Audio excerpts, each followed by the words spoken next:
Hello, welcome to Wanderer's Haven. We are here playing another game of Ysterra on Wednesday, because that's what we do on Wednesdays. Right, guys? Wednesdays are a thing? Yeah. Yes. We're making it a thing as best we can. Welcome, everyone, to the Chaos series, Arc 3 of the Chaos series. This is Episode 1, the premiere of the third and final arc of this particular series. It's going to go on for a little bit longer than some of the previous ones, and it's hopefully going to be very, very exciting. We're going to be kicking things off. I think we're going to kick it off with a bang, so to speak. Speaking of kicking things off with a bang, I have these lovely people at the table with me tonight, and I'm going to give them an opportunity to introduce themselves and talk a little bit about the characters that they're playing, and then we're going to just, I think, jump right into the action. We shall start things off with the one, the only, the Beth Masco. Hey, I am Beth, and tonight I am continuing to play Sai, everyone's favorite Night Warden Twilight Cleric. I'm really eager to see where this arc goes. We've definitely experienced quite a bit, so this should be fun. Yeah, I hope so. I'm moving things right along. We shall continue with the other returning face that we have tonight, Deb. Hello! I am back for one more arc to play Maeve, who is a total delight. She is our plant witch. She's feeling her feelings right now, so I'm excited to get into it. Is she eating her feelings, though? We'll find out. A little bit, yeah. We'll find out. Our other normal, regular cast member, Ian, unfortunately cannot join us tonight. He's off doing a charity stream thing, and that's awesome for him. We very much look forward to having him come back. He's getting to introduce a new character. We've got the art for that character up on the screen. You're going to see it a little bit more tonight, but we won't actually get to meet Mr. Kettle until next week, but that is perfectly all right, because we have a brand new face to the Chaos series, but not to Ysterra. I will remind everyone that Aaron here played in the very first stream that I ever did more than a year ago for Ysterra over on the Superior Adventures Guild channel. It was a fun time.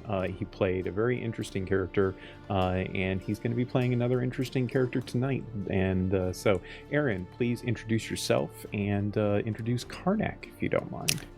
Hello, everyone. My name's Aaron. I've been playing tabletop role-playing games for quite a while, and I'm always excited to be joining a wonderful group of people, as well as a wonderful dungeon master, Miko. He's required to say that we're related. Okay. Anyway, I'll be I have dirt. bringing... Just saying. Lots of dirt, apparently. Enough to fill a playground. I'm bringing Karnak to you tonight. He is a rogue monk with the Way of the Shadow and Skirmisher archetype. He's a big brutish character who's got a bit of a voice that goes with him, and I'm hoping tonight you will enjoy it as much as I enjoy playing it. But needless to say, we'll see what Miko has in store for us, and what sort of exciting nuances, we'll call them nuances until he gets annoyed, nuances I can bring to the game. Yes, indeed. We'll find out how long it takes for that to happen. So, yes, thank you everyone for joining us. I am Miko, your humble host and game master for the evening, and I think it's time that we just dive right into this new arc and see where things take us. So, ladies and gentlemen, welcome to Ysterra, a magical world of infinite possibilities that was born in the breaths of a dying god. And as that dying god infused the world with their divinity, they created the possibility for the Ascendant to emerge throughout the evolution of the world. divinely powered beings who foster and protect, I should say, the people of Ysterra and ensure that the multiverse of threats do not cause harm to the world. In trying to protect the world, however, over the millennia of its existence, they have created scenarios that occasionally have brought harm along with their protection to the world, and that invariably, eventually, led to a scenario by which they secluded themselves from the rest of the world, tucking themselves away behind the amaranthine doorway in their own pocket dimension. They chose to watch and keep vigil over Ysterra from afar, rather than being so directly involved in the world itself. And that has left, for the past millennia or so, a possibility for the mortals of the world to fundamentally control their own destiny, at least for themselves anyway. The world now sits on the brink of an industrial revolution of sorts, inspired by the magic inherent to the world, wherein we are seeing more civilizations growing at exponential rates, knowledge expanding in both the realms of arcane and mundane artifice, and societies changing throughout all aspects of the world of Ysterra. In our particular adventure, we have been watching and seeing the unfolding events of a group of people that are part of an organization known as the Initiative, a secretive group that is bent on protecting society, protecting people, protecting knowledge above all else, and trying to ensure for future generations things that some with ill intent might hold back or covet for themselves. Our intrepid heroes, if you want to call them that, have gone on several quests recently to deal with a malice, a growing evil of sorts that was brought about by the uncovering of seemingly harmless masks that seem to have, instead of being so harmless, been possessed by demons from ancient times, unknown times, history that the world has long since forgotten. Yet now, with the emergence of these fiendish masks, individuals bearing them have sought to change the world. One sought to rewrite history, another sought vengeance against the Ascendant. And now our group of heroes, after having dealt with those previous mask bearers, find themselves in a situation where they are uncertain where the third mask bearer might be and what harmful machinations they might be up to. At the conclusion of our recent endeavor, our group of heroes felt sacrifice in the quelling and defeating of the second mask bearer. They lost one of their number, and another changed their path, shedding themselves of the history of the Initiative and moving on to join the ranks of Cordelune's followers in a new, divinely inspired walk that they now find themselves journeying through. But in leaving their past life behind, Maeve and Sai have returned to the City-state of Eskos, a coastal city that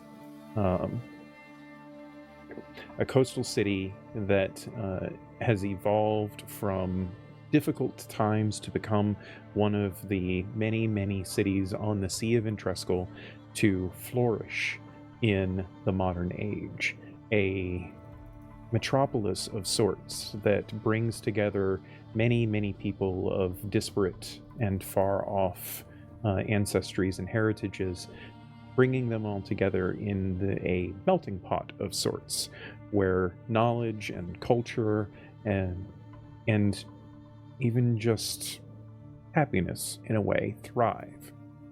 The city-state of Eskos itself is home to the Salaxian Institute, one of the many places of higher learning within the realms, one of the most well-known, that also serves as a cover, a guise, if you will, for the operations of the initiative.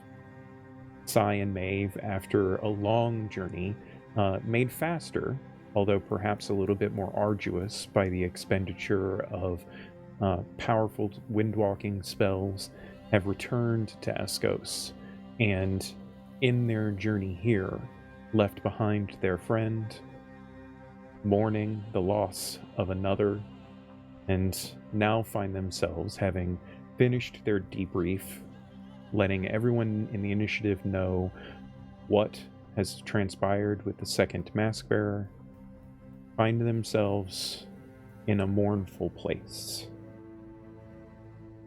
In one of the many halls of the Salaxian Institute, a large group of people, some 25 or 30 or so, have gathered to mourn the loss of Casimir, their companion that gave themselves up to prevent great harm from the second mask bearer. He was known to many in the initiative, and whilst perhaps not everyone liked necessarily him as a person, no one could deny his dedication to the initiative, his skill with what he did, and the aptitude with which he dove into his tasks. Perhaps Maeve, who was part of the reason that he was recruited into the initiative, has felt this hardship the most. The wake, somber occasion, no body, unfortunately, at this time. Only memories. People discussing with one another some of the missions that Casimir had succeeded in, some of their encounters from years past. But everyone gathered has a sense of somber understanding that any member of the initiative could be called upon to perform such a task and give themselves up for the greater good of the world. As a few individuals have gotten up on the dais and spoken kind words to Casimir's memory and to his passing, we now find ourselves in the fleeting moments of this ceremony finishing up, where Maeve stands off to one side, contemplating, lost in her own thoughts and emotions, perhaps. Deb, would you like to tell us what Maeve is feeling at this present time? Maeve is feeling a bit of failure. She feels like Casimir should not have had to make the sacrifice that he did if she had been a better leader of the team. And so she is thinking about what she could have done differently, or how she might have been the one to sacrifice herself instead, because she feels like it was her job as the team leader to take the burden and the responsibility of completing the mission, and feels like Casimir shouldn't have had to do that. I think she's also, one thought that flits through her head as well is just mildly wondering what the favorite color of everyone in the room is, since that was Casimir's preferred way of getting to know people. Nice. I mean, I think that it's fair to say, given how long that Maeve has been part of the initiative, she knows a decent number of the folk here and could probably start making up for herself what favorite colors such and such person might have. Yeah. Certainly, I could certainly see that as being something that occupies Maeve's thoughts for quite some time. As she is having these thoughts, however, she notices an individual. She locks eyes with an individual that starts walking towards her. It's a face that she is familiar with, that she knows, but someone that she has only had passing interaction with previously, and that being Lecturus Olmec Dosensen. He is well known within the community of the Initiative as a half-elf. He is more a half-elf in his elder years. He's more than a century old, and has been responsible for recruiting a vast number of the current members of the Initiative. And everyone that perhaps garners the attention of the electorates for their for excelling in their accomplishments has received letters of praise from Olmec at various times. And it's fairly easy to say that Maeve has probably received more than a handful of letters from Olmec in the past, given all that she has done for the Initiative as well. He is, as I said, he's a century or so old, or at least a century old. His hair is more gray than not, and he wears fairly casual attire, even more so than most instructors of the Salaxian Institute. He has this air about him of being like an absent-minded professor. At least it's, what he appears to be. Anyone that knows his true status knows that he is far more than that. As a lecturus within the Initiative, and being as experienced as he is, his affable demeanor and the ease with which people can talk to him is a complete cover to everything that he has done in the many decades that he has served.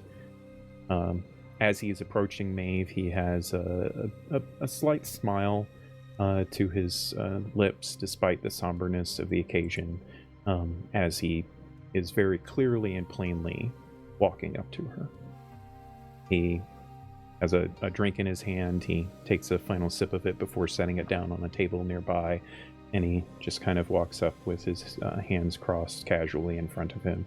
He nods in greeting and says, "Afternoon, Maeve. It's good to see you again. I know we only met that one time and all, but I feel like, given all of the reports that you've been giving in recent months, I feel like I know a lot about you." Lecturus? Oh, May I... no, just call me Olmec, please. Of course. May I ask you a question? Of course. What no. is your favorite color? What is my favorite color? Oh, emerald green? Deb's internet connection has been a little faulty tonight, guys. Sincerest of apologies. Sorry, everyone. That's okay. That's okay. He answers your question about the favorite color by saying, emerald green. What's yours? Mine is forest green. Oh. Similar. Yes. Good. It's a good color palette. Yes. That was Casimir's way of introducing himself and getting to know the people around him. Ah. It's an interesting way of presenting friendliness and perhaps off-putting potential hostilities that someone might be feeling. It's I can see how it could be quite useful. Indeed. How are you holding up? Well enough, I suppose. I feel badly that this is where we are. Yes. And he kind of looks around at all of the other members that are here. It's like a rainbow of people that look like students as well as teachers or adjunct professors or, normal staff to the university, all kind of just gathered in a room having a casual, banquet or meeting of some kind. But as Maeve looks around with Olmec, she can see a kind of pride within him as he looks around the room, and he sighs heavily and turns back to her and says, look, I know the timing of this is perhaps atrocious and all, but there are some urgent matters that we need to discuss, I'm afraid. Of course, I am at your disposal. I know. For what it's worth, Hilara has only spoken highly of you in the many, many meetings in which we have had in recent months. So, when I speak to you in such familiarity, I hope it is with an understanding that I know that I can trust you in all of these matters, particularly given the successes that you have had recently. Thank you very much. I have worked hard to earn this place, and I do not take your trust for granted. And it's good. Trust is one of our most precious commodities, and it should be well earned. Before we get too deep into things, I just wanted to give you perhaps some updates that you may not have had. I know that you just had your debrief in the recent days and such. We have dispatched another member of the Artitum to go and speak with Wraith and find out if there's anything that he needs or anything that we can do to help him acclimate to his new situation. It should prove interesting, in fact. The Privileging Council has spoken of what transpired there, and it provides us with an interesting opportunity. While Wraith may have shed his vows to the initiative, I feel like they are still present within him, given what I know of the man, and I was able to advocate with the council that he could prove to be an asset in a place that we have very little currently. We've never had an entryway into all of the ongoings of Transcend before, and the circumstance now provides us such an opportunity, and we would be fools not to try to take advantage of it. And I know Wraith has his qualms about the initiative and what we do, but even he has to acknowledge that such a circumstance is important. I'm grateful for what you have done for him. I do think that he would be more useful here on his new path than he would be if the initiative were to send the Grey Man. Well, the Grey Man is not something we don't use the Grey Man lightly. Grey Man is it's a difficult thing, and it's contentious. It always has been in our history, but it's also important. And unless someone is willingly wanting to shed their knowledge of the past, we don't advocate the Grey Man just going off and rending someone's memories and such. It's we like to take a little more care with that than I think the rumors tend to lead to. But no, we certainly will not be sending a Grey Man to the Wraith. But yes, I wanted to give you that information. I know that you have ways of being in contact with him. You can feel free to let him know or not. I leave that entirely to your discretion. But I think it's going to work out well enough in the end. Also, there was the young woman that you recovered from the site. Gwendolyn was her name. Yes. She is, I wanted to pass on to you that I received a report just last night that she is doing remarkably well given the circumstances. She has been cooperating fully with us, which has been exemplary. And also we have connected her to a counselor regarding the traumas of being taken over by a mask of such power. So there is hope there, and we do believe that she's going to be able to assist in the matter at hand. Speaking of the matter at hand, so we are trying to learn as much as we can about these masks of lost princes, but as you well know, the information is scarce. What we have been able to piece together so far is that they are from a time before recorded history, something that it seems as though even magic cannot quite perceive the history of, which is interesting, to say the least, because that means that there is divine influence in preventing this knowledge from escaping, or becoming known anyway. We are working with the Scholars of Eternity in Tresca, and hoping that the guidance of Opraxis can perhaps shed some light on information that we do not yet know. Even the scholars are a bit concerned that the divine auguries have not yielded anything as of yet.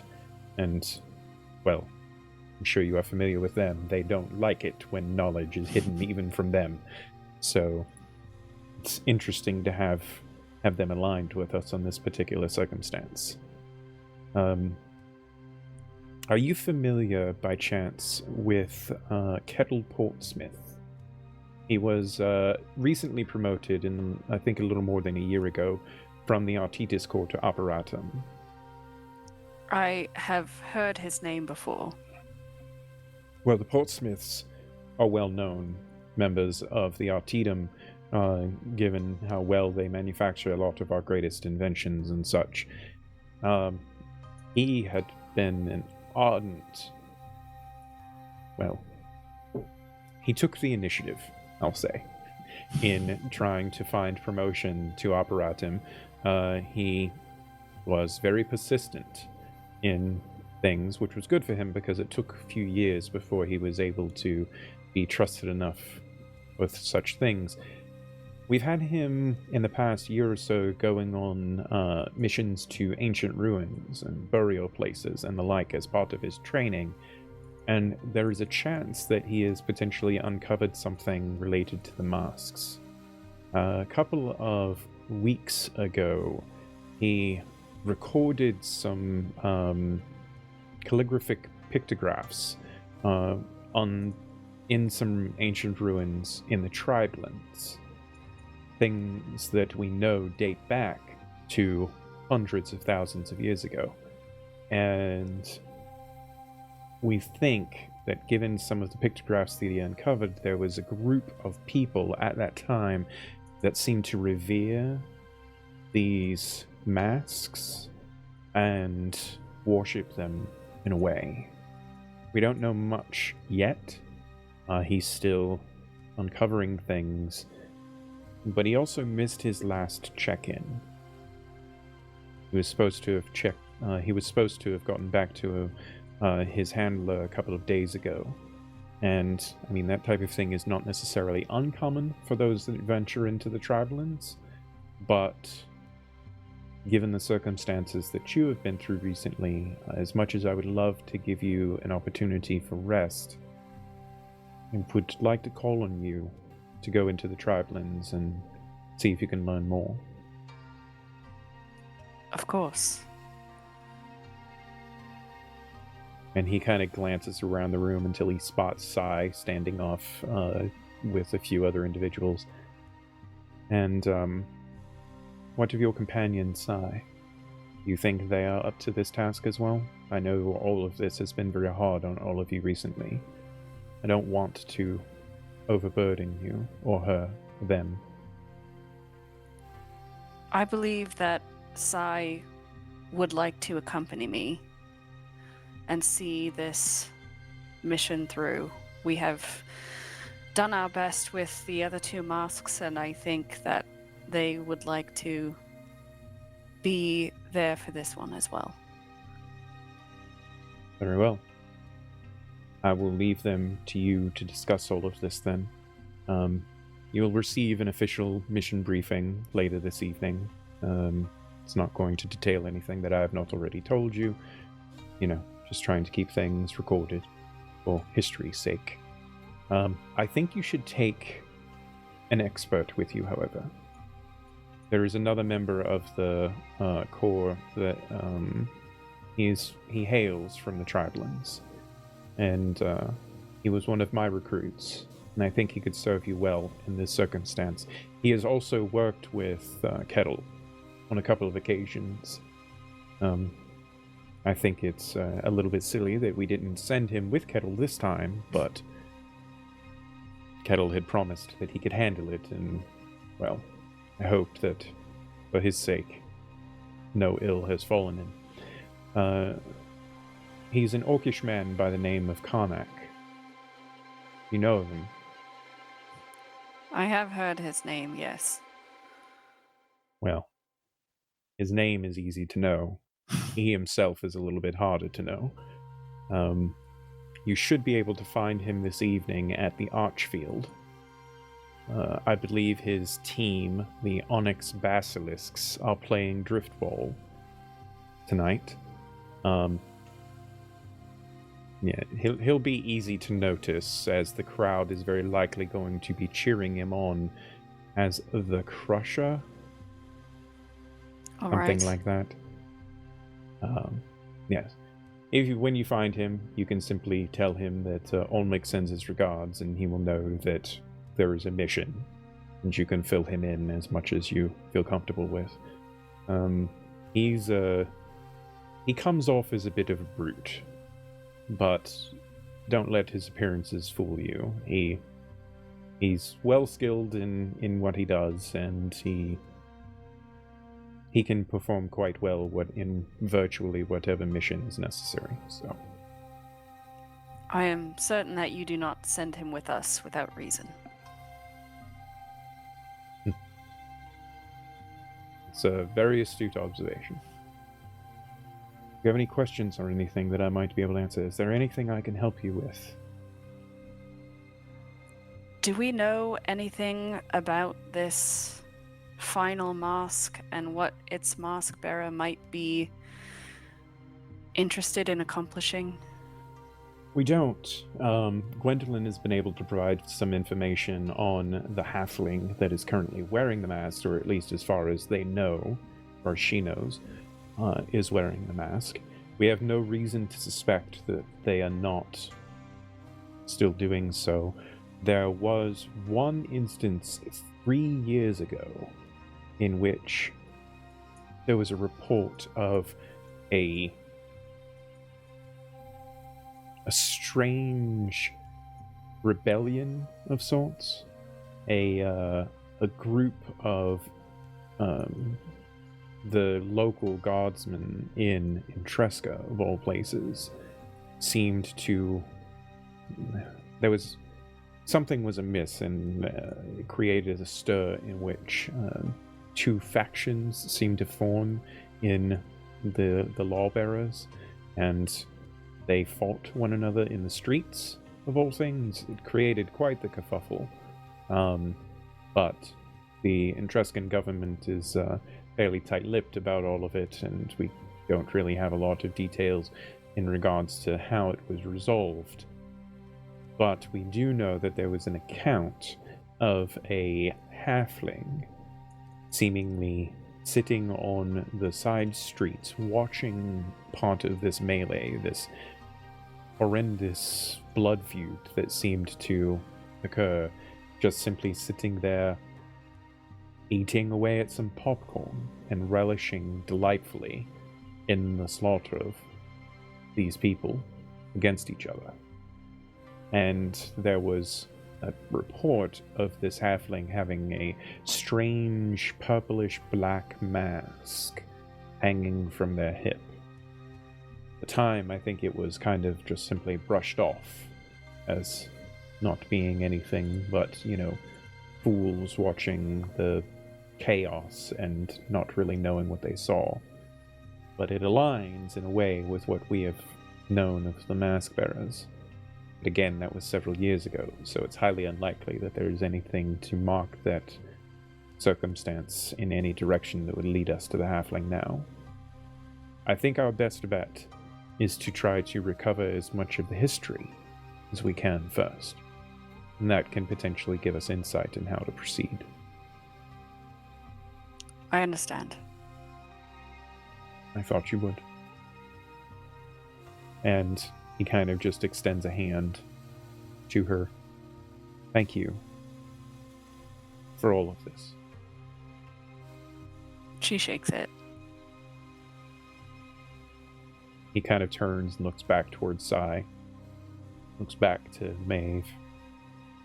If there's anything you need, let me know. Thank you. Of course. All right. Well, I have to go and grade papers. Oh, I hate that part of this job. Pleasant evening to you. You as well. And he just kind of wanders off. You can see that he deftly avoids having to say goodbye to a number of people, just casually waving as he makes his way out the door. As he does that, you can see, a handful of other people kind of also slowly inching their way towards the door, excusing themselves from, the conclusion of the wake. And after a few minutes, there's maybe 10 other people besides you and Sai milling about in this room, having, conversations.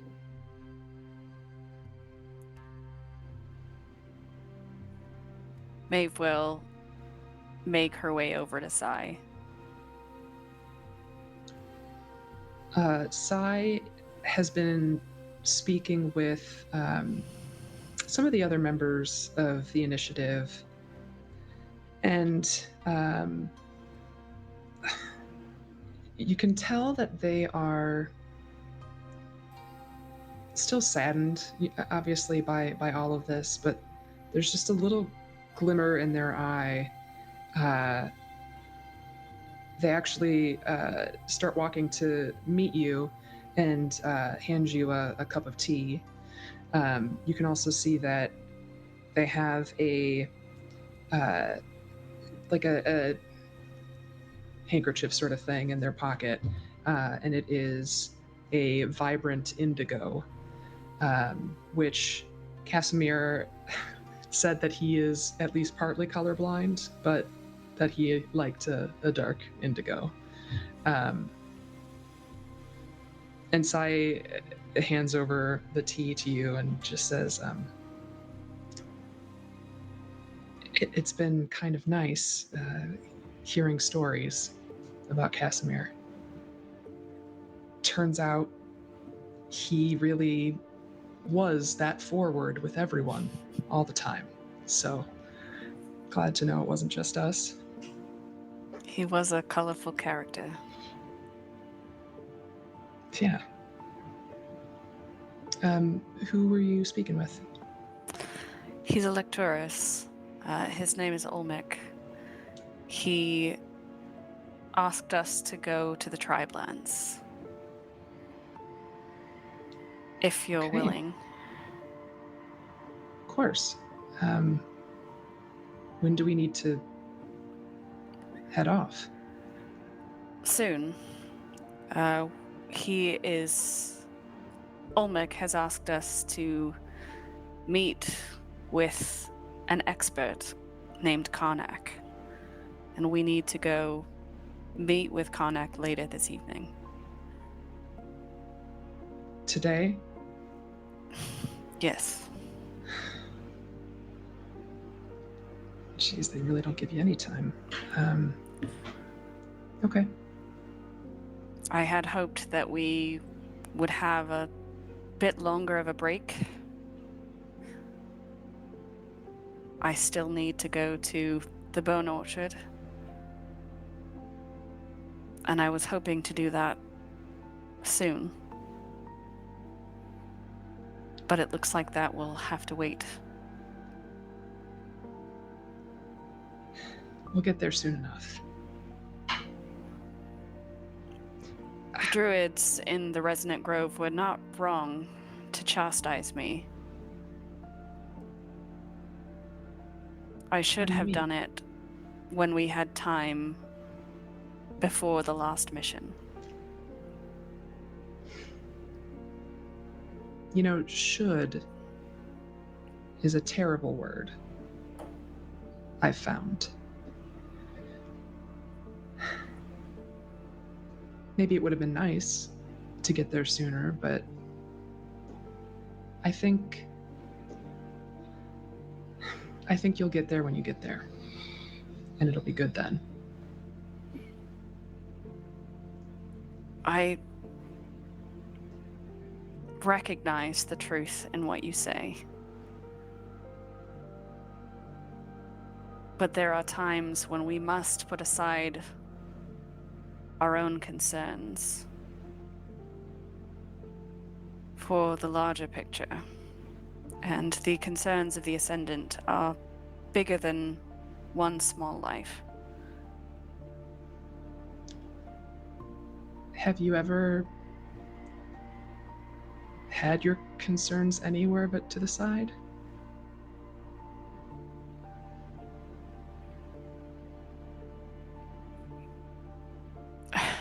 Very occasionally.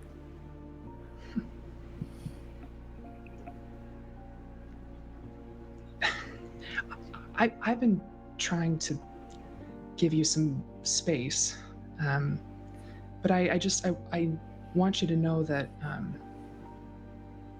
I'm here and I'm ready to listen or just stand with you.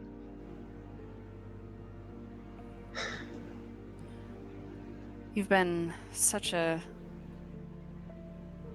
helpful part of this team. I'm grateful for the support that you have already shown.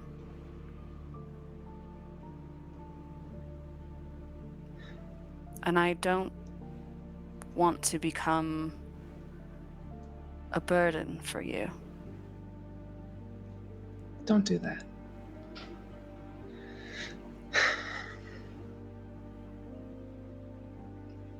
You're not. This is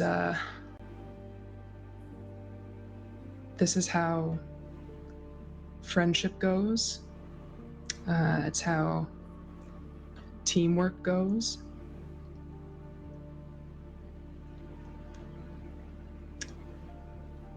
You're not a burden.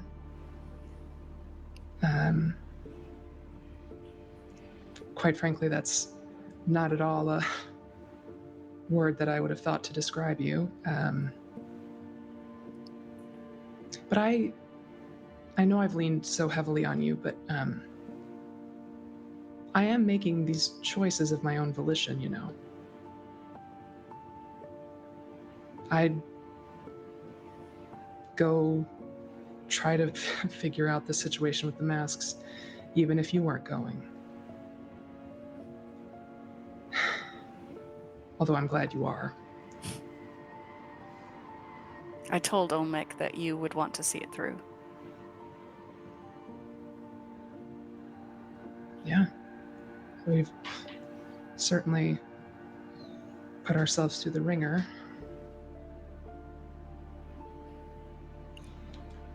I'm grateful that Wraith has found a new path, but I was hoping that he would be with us as well. I was hoping that he would be there for you. I was never going to be here for your whole life. My lifespan as a human is so much shorter than yours will be. Jeez, Maeve. Do you have to do that, like, right now? Oh, gosh. I hate that a lot. A lot. But I do understand it. And I mean, Wraith is still around. Just have to climb a tree or something to find him at this point, but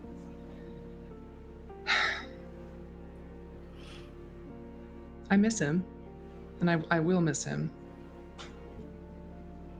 But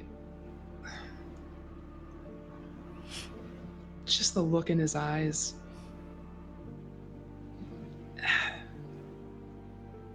He really needed that. And I'm so grateful that he found a place. I don't know. It felt special, I guess, to see, especially given how he had been feeling not that long ago. I'm glad. I'm glad to know that he feels purpose, and I know roughly where to find him if I need him.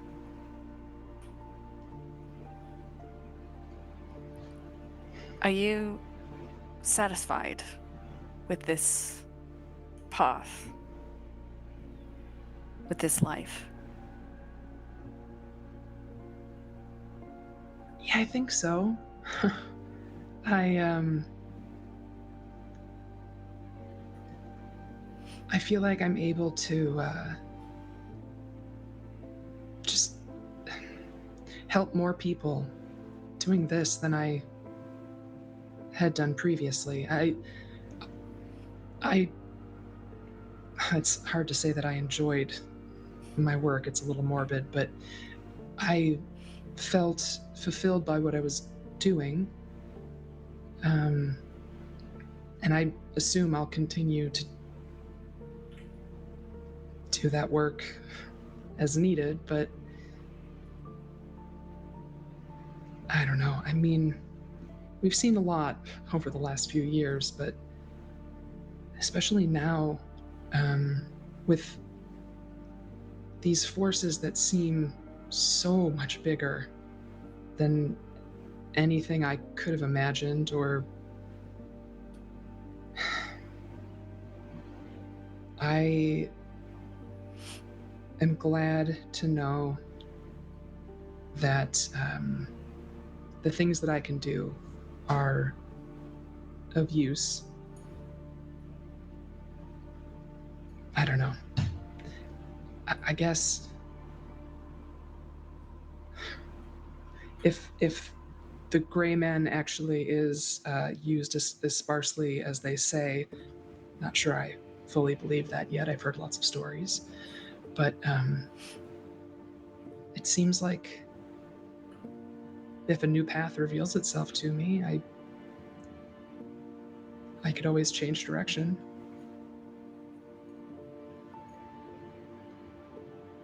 What about you?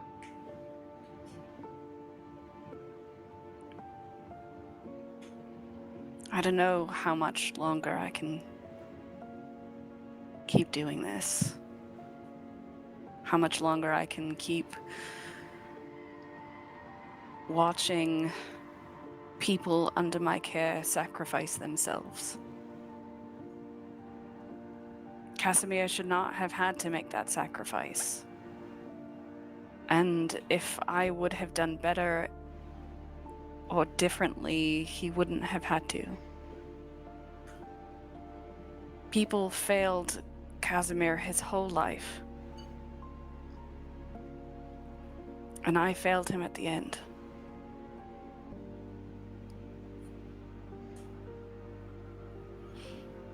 So I don't know how much longer I can keep going on these missions. And my mentor, Alara, had offered to endorse me for promotion to Lecturus. And I was going to take it.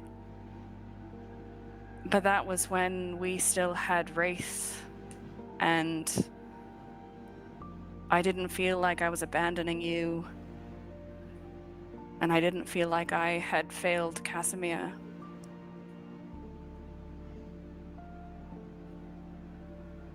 Gosh, I'm sorry that you're feeling this way. I think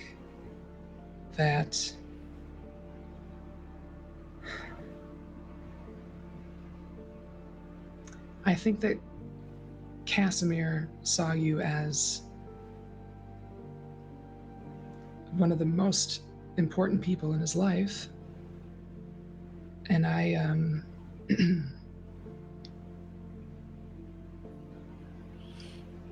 think he would have done what he did regardless of the situation. I could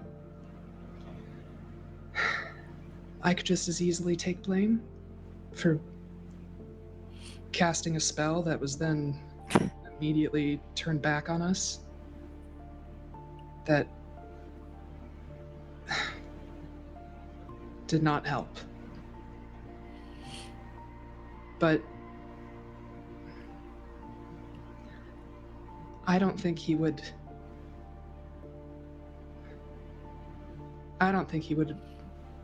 regret saving you and the fabric of the universe, I guess, on top of that as well.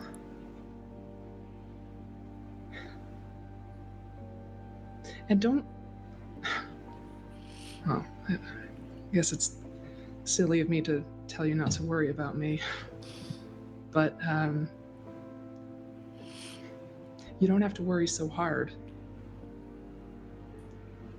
I have learned quite a lot.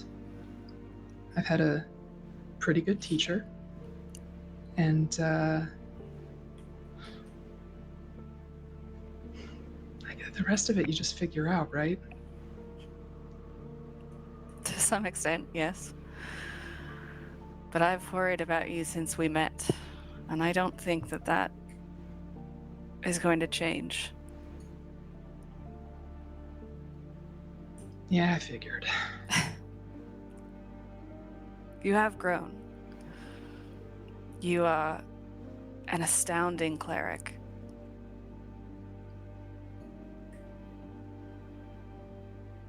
You're not a bad plant witch.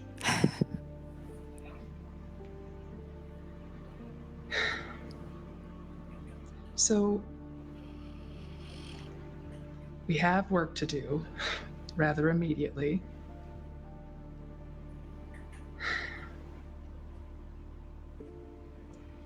I guess we just see what happens, right? Keep fighting our way through it like we've been doing, and hopefully after it all, you can take that promotion and use your skills in other ways. And I'll go off trying to cast Moonbeam and just see what happens, and we'll figure it out. I'm not worried, and that is saying something. Yes, I do believe it is. Can I ask a favor of you, I guess? I've heard some pretty great and very colorful stories about our friend. Do you have a favorite that you that you could share? Doesn't have to be now. I know I put you on the spot, but I first met Casimir in an orphanage. He was the tiefling child of humans, and many people were afraid of him. And he did not have friends. And I don't even think that the people running the orphanage cared for him very well. But I visited, and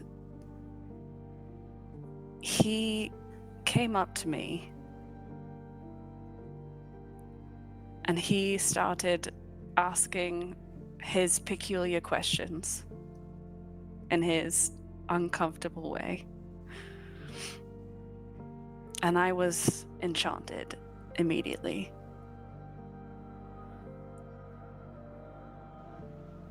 He was He has special. that effect. Yeah, he certainly was.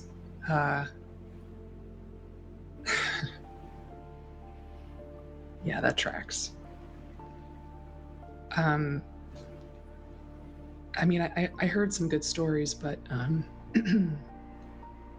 lot of them also, I mean, they mentioned how fondly Casimir spoke of you over time as well. I'm grateful to be able to carry some of these stories. They're good ones. We'll have to share more stories as we travel. Oh, yes, we will.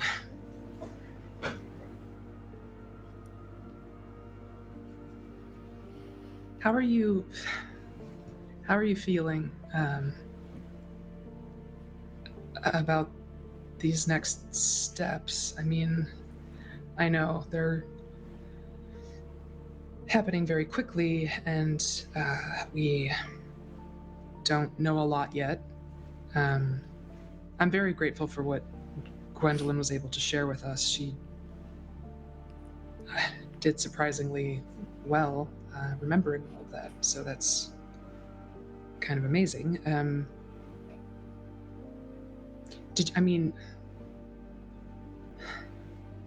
I very much trust your gut. What's it saying to you about all this? I don't even know what to expect anymore. I think these mask bearers have destroyed any sense of knowing what is to come. I have a little information from Lectura Solmic that might help us. I have some trepidation about this new team we are forming as well. Karnak has a reputation. And As what? a shit stirrer? Yeah. Is that? The sigh really said it all, so. Yes. But Okay.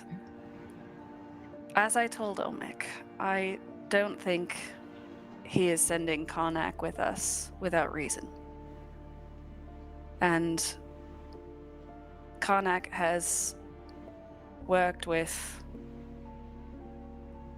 Kettle before, who we need to find in the tribe lands, so hopefully his presence is useful. I'm sure it will be. And if not, we'll just sort of drag him along with us and we'll handle it.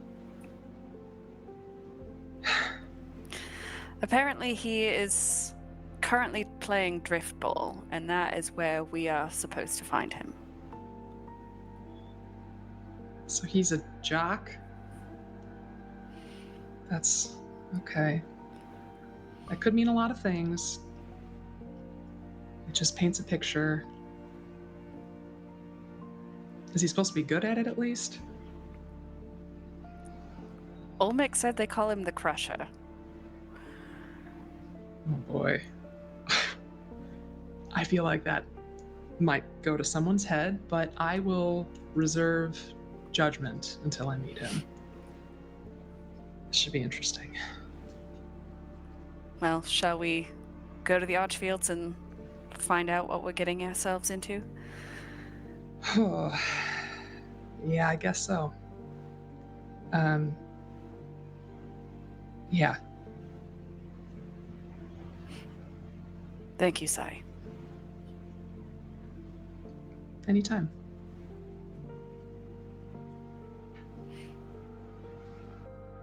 So, as all of you, or as the pair of you, I should say, finish your discussions, you can look around and you see that most everyone is gone from the room now. There's just a handful of individuals that you think might still be there because they're maybe like drowning their sadness and emotions in beverage, and like they have this like communal, sorrow-filled getting drunk together kind of thing going on.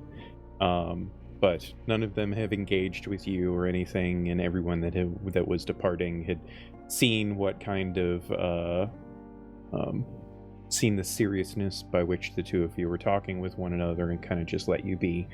And so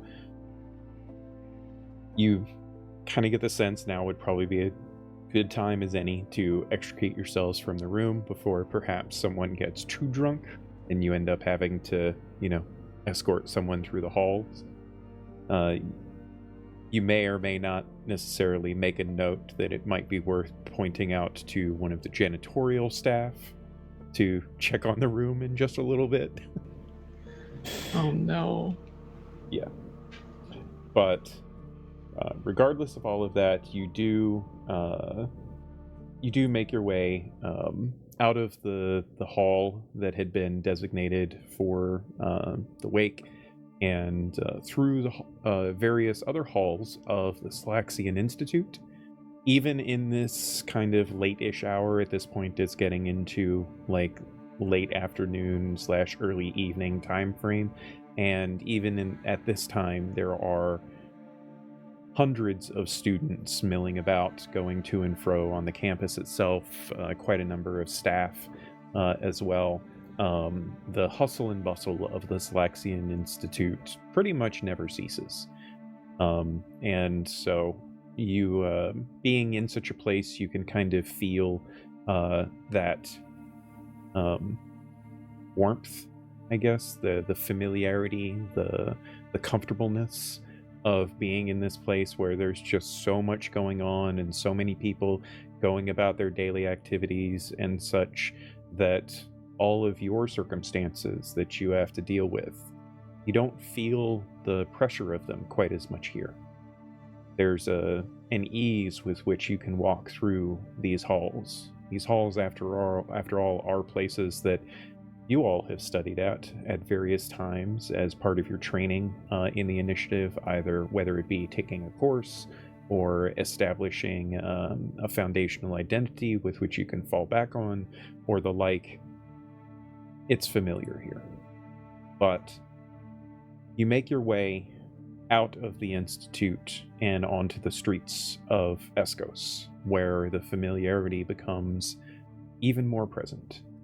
The air is tinged with the cool, fresh breeze of the Sea of Intruscal not far off. You can hear the din of noise from the not too distant docksides, of which there are many, and the hustle and bustle of that place as well. Eskos itself is almost a city that never sleeps. Even in the darkest of nighttime hours, there's always activity going on somewhere in the vast city. You see the shining peaks well off into the distance, and just looking at them, you can almost catch the faintest hint of smell coming from the mines and forges of the peaks that you know are basically the lifeblood of economy for Eskos itself. But all around you, there's laughter and conversation spilling out from open doorways as artisans, scholars, laborers, and the like kind of go about their evening hours, closing up businesses, making plans for dinner, or just on their way to a tavern perhaps to share a drink. You can't help but feel even more at home in this place. And as you are traveling through the streets, the city's complicated. Governments is always like a constant debate among the people, but it never seems to really dampen the spirits of them. There's street vendors hawking wares with the same enthusiasm as scholars debating on the university steps. You probably catch a glimpse or two of one of the many clerks of office that roam around the city, taking care of the business of the city, kind of unsung heroes, almost as it were, as members of the government that actually do get things done, despite the rest of the government's brigade of chaos that keeps everything kind of grinding through. But as you walk, the people leave an impression upon you, whether it's the common folk or the halcyon core, with their polished armor, ostensibly there to keep the laws and keep people safe and whatnot. But Eskos itself is an extremely safe city, so much so that even the children of the city dart and giggle, playing with the members of the halcyon core that go by. And even these, vigilant sentries, as they are well known, have a jovialness and a kind demeanor about them. The city feels alive in so many ways. It's a diverse tapestry of people all woven together. Every person, every guild, every district, just stacking with each other to weave this vibrancy of the city of Eskos. And despite all of its complexities and contradictions, and also the heaviness by which your circumstances that you have returned, you still are filled with an understanding of why it is that you fight so hard, why it is that you do the things that you do for the betterment of this world. Eskos itself is an icon that much of the rest of the world could learn from. Not the least of which is the Archfield. As you grow closer and closer to the Archfield, which is a very, very large open field that has a bit of a... it's almost as if someone was thinking of the land itself when they created the various stepways that lead to the various stands with which people sit in this open space. The far end of the field, that the pitch exists. That is the vast track by which driftball is played. And as you get closer and closer to the Archfield, you can hear the rising noises of the crowd, the cheering, and stepping onto the field, which has probably been all going on most all of the day, as many, many matches are played throughout an event day. You can feel the electricity in the atmosphere, the hundreds upon hundreds of fans that don a kaleidoscope of team colors that fill the staggered seats, the cheers and jeers that kind of reverberate through the amphitheater. Your gaze as you move amongst this crowd is inherently drawn to the track its sloped curves and stretched length seem almost crowded as the borders, as they are known, the players upon which field the pitch, they soar across the pitch itself. You know from other games that you probably have witnessed here on occasion that the borders zooming around the track with incredible speed and agility have different positions. Some are referred to as boxers, tricksters, or slingers, and together they each all bring a unique set of skills to the strategies on the pitch. But the biggest skill that they have is riding the drift boards, small planks of usually wood that are crafted and forged with magic so that they levitate just a few inches up off of the ground. The borders themselves using their own physical agility, balance, and speed with which they can move their feet to escalate at with rapidity across to the pitch. That coupled with the kind of almost glove device that they wear on their hand, a curved arcing scoop of sorts known as a zicesta on one of their hands, seeming to be like an extension of themselves as they catch and throw the sphere, as it is referred to, a leather, cork, and steel ball that they propel to one another, trying to reach the other end of the track and sling the sphere through one of the scoring loops on either end. The game clock standing up at the center of the pitch itself, ticking away. It takes mere moments for you to kind of get wrapped up in the adrenaline that just escalates as each minute rushes by. The audience is also fairly diverse, pretty much as diverse as the teams themselves. But like the rest of Eskos, they have a commonality that unites them. In this case, it's their love of driftball. It was a sport born of humble origins, and now, as it has grown farther and farther across Greater Entrescal, and even starting to dip into perhaps other countries as well, it's a symbol.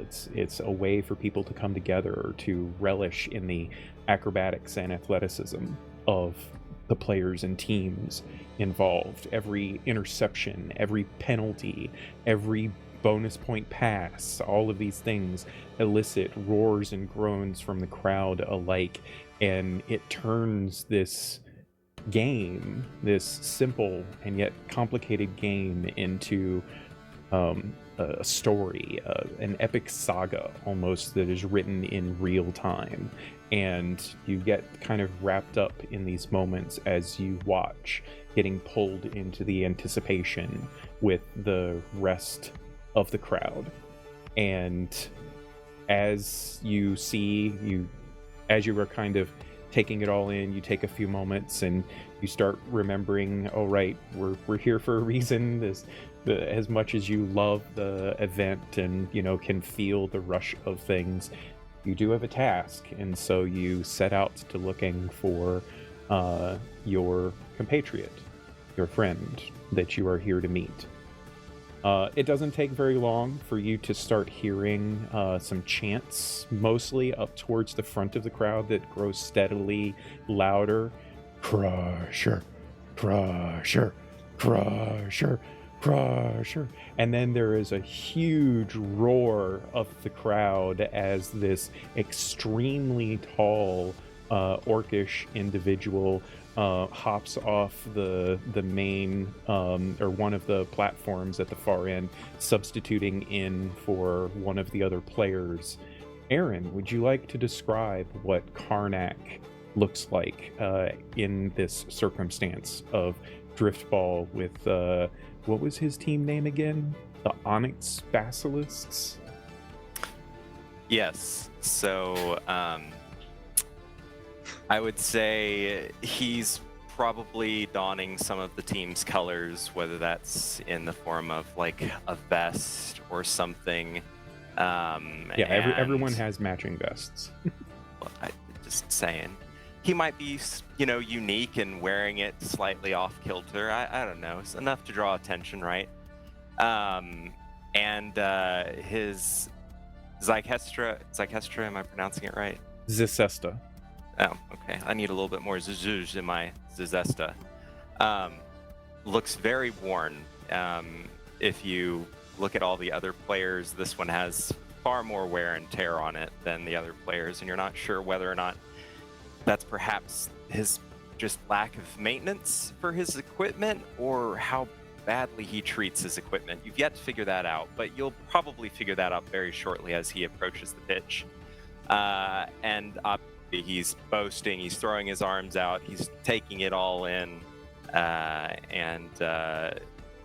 he said, he's a very large individual. I mean, he's probably about 7 feet tall, so he kind of leers over his fellow players that he stands beside as he gets on his driftboard, making him even taller as it levitates him slightly above the ground before he kind of skateboard leans into the pitch and goes about playing. But a very daunting individual nonetheless. And as he takes the field and, the crowd is cheering and such, what would you say is Karnak's typical style of play, as it were? What makes him so well-liked by the crowd? He pretends that there's no other players on the field with him on the enemy team. He just barrels straight through and crushes them, even if that means having to lob the sphere as hard as he can to crush the Zizestas of the other team as they try to block the shot. He's not a one-man show. He does accept passes, but doesn't give them, right? I mean, if there's a friendly player in front of him, he may pass the ball to expect it back shortly after, but he will acknowledge his teammates. It is a team sport. He has tried to win the game by himself plenty of times and gotten very stern talkings to by the coach. So he is aware that he has to pass the ball. Yeah. But he does like to keep the sphere. Passes do, after all, improve the number of points that you score when you eventually do toss the sphere into the score loop. So he tries to work around that by passing it to like the body parts of the enemy team and bouncing it back. It doesn't always work, but it has on multiple occasions. Sure. Why don't we go ahead and have our first roll of tonight's game, and let's have Karnak roll an athletics check, and let's see how well he does in tonight's game. Given that this is part of your story, I'm fairly certain you are proficient in athletics, but if you're not, I am. Yeah, you can do your proficiency bonus. Hooray for rogue skill monkey stuff. 15. Yeah. So, you easily are able to help your team in advancing the sphere down the pitch very readily, getting deep into enemy territory. And I'll leave it up to you. Would you like to describe whether Karnak does the goal or whether he passes it off to one of his companions and perhaps, while the scoring is taking place, throws one of the opposing team off the edge of the pitch? I'll say that he does try his best to do. He has like a quota, right? So he's like, all right, I've got to at least pass it a couple of times before the coach really gets on my case about this. So he will pass the ball to allow his fellow teammate to win as he crushes an opposing player. And keep in mind, not incurring penalties. He's become very aware of what constitutes as a penalty and what constitutes as not so great sportsmanship.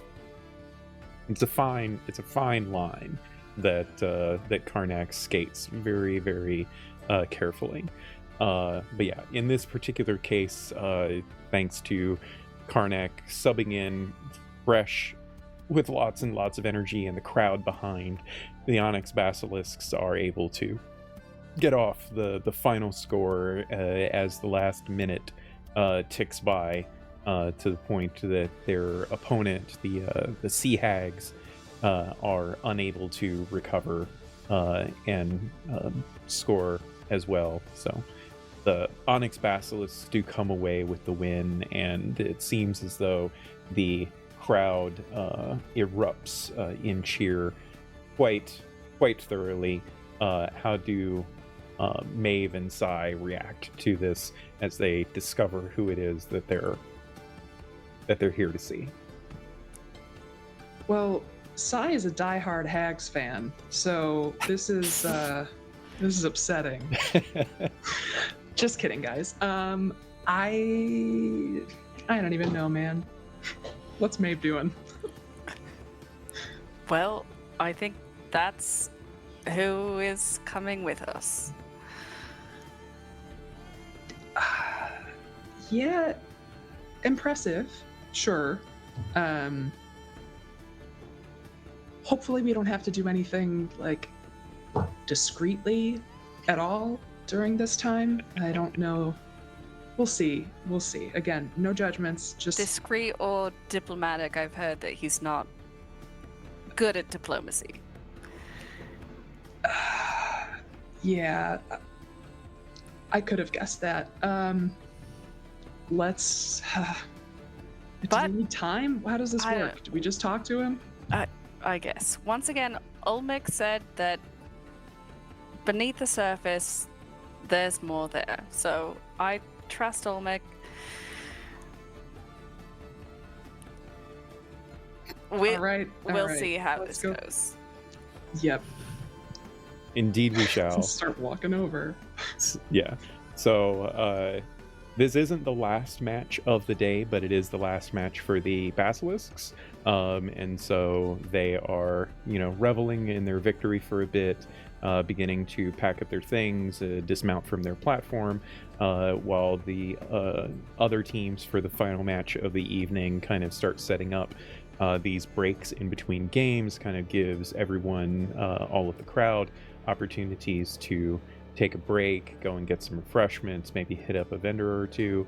And in the spirit of that, that's what we're going to do right now. In fact, we are going to take a short break for ourselves, stretch your legs, get some refreshment and the like. I encourage all of you that are watching to do the same. And we will be back in just a few short minutes. And if you're watching this on VOD, in just a few short seconds. So we shall see all of you again very shortly. Bye for now.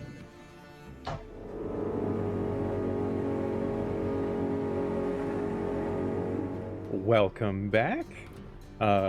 Thank you for sticking around with us through that brief interlude of a break. I think that we should just dive right back in here. So, as we come back, Sai and Maeve are making their way through the crowd. It takes a couple of minutes to even get close to the pitch, in order for you guys to even have an opportunity to see where Karnak is headed. The revelries for the Basilisks is relatively short-lived, just because the expediency with which they have to, get off of the pitch and get everything hauled away so that the next teams can get up and start getting ready for their match. But you do in fact spot that off in the back there's a preparation area for the teams, and you see the basilisks kind of making their way over in that direction, taking all of their gear and such. There's a few minutes of Karnak being kind of involved with the team in wrapping up the day, the coaches, giving praise to the players and all of that sort of thing. Some last minute instructions about, when the next games are going to be, which isn't going to be for a little while, but, telling everyone how good they did and all of that. So you kind of hang back and linger for a bit before you see the team kind of break, and you spot Karnak saying his short and crisp goodbyes to his teammates before heading off to the back of the field, where there are a number of other mounts and such, all seemingly waiting for their folks to arrive. You follow him in that general direction, I assume, and eventually spot Karnak as he heads over to a lone creature standing very well apart from the other horses and beasts of burden and such that people have set up here in this area. Don't know if any of you would be familiar enough with a clawfoot planesrunner, which is a creature native to the tribe lands, but I'll leave it to you to decide if it's something you're familiar with, as the lot of you spot Karnak making his way over to this creature. It is a feral looking beast of burden, taller than most any horse. It stands over 6 feet tall at the shoulder, has a almost wolf-like face, but this cat-like body that is just massive.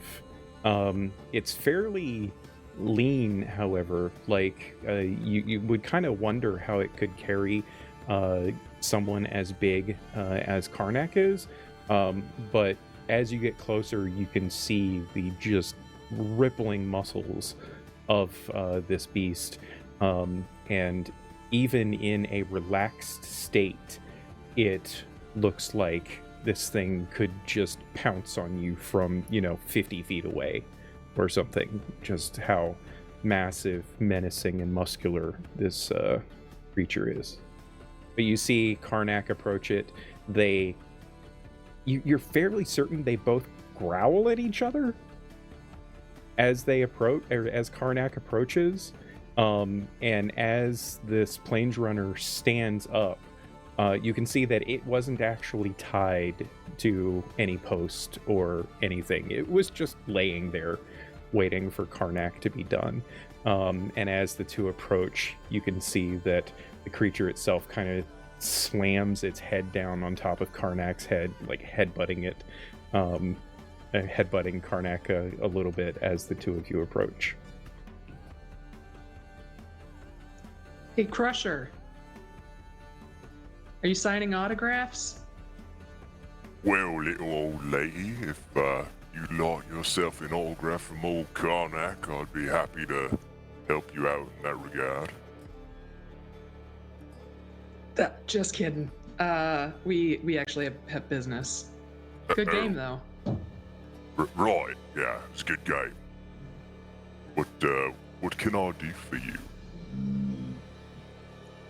Lectura Solmix sent us. Mick? Oh. He must have some sneaky dealings for me to do. Sneaky dealings with us. I mean, what else would he want? It's not like he asked me for a cup of tea. Sure. He needs us to go to the tribe lands. Did I hear you right? He wants me to go to the tribe lands. Yes. Oh boy.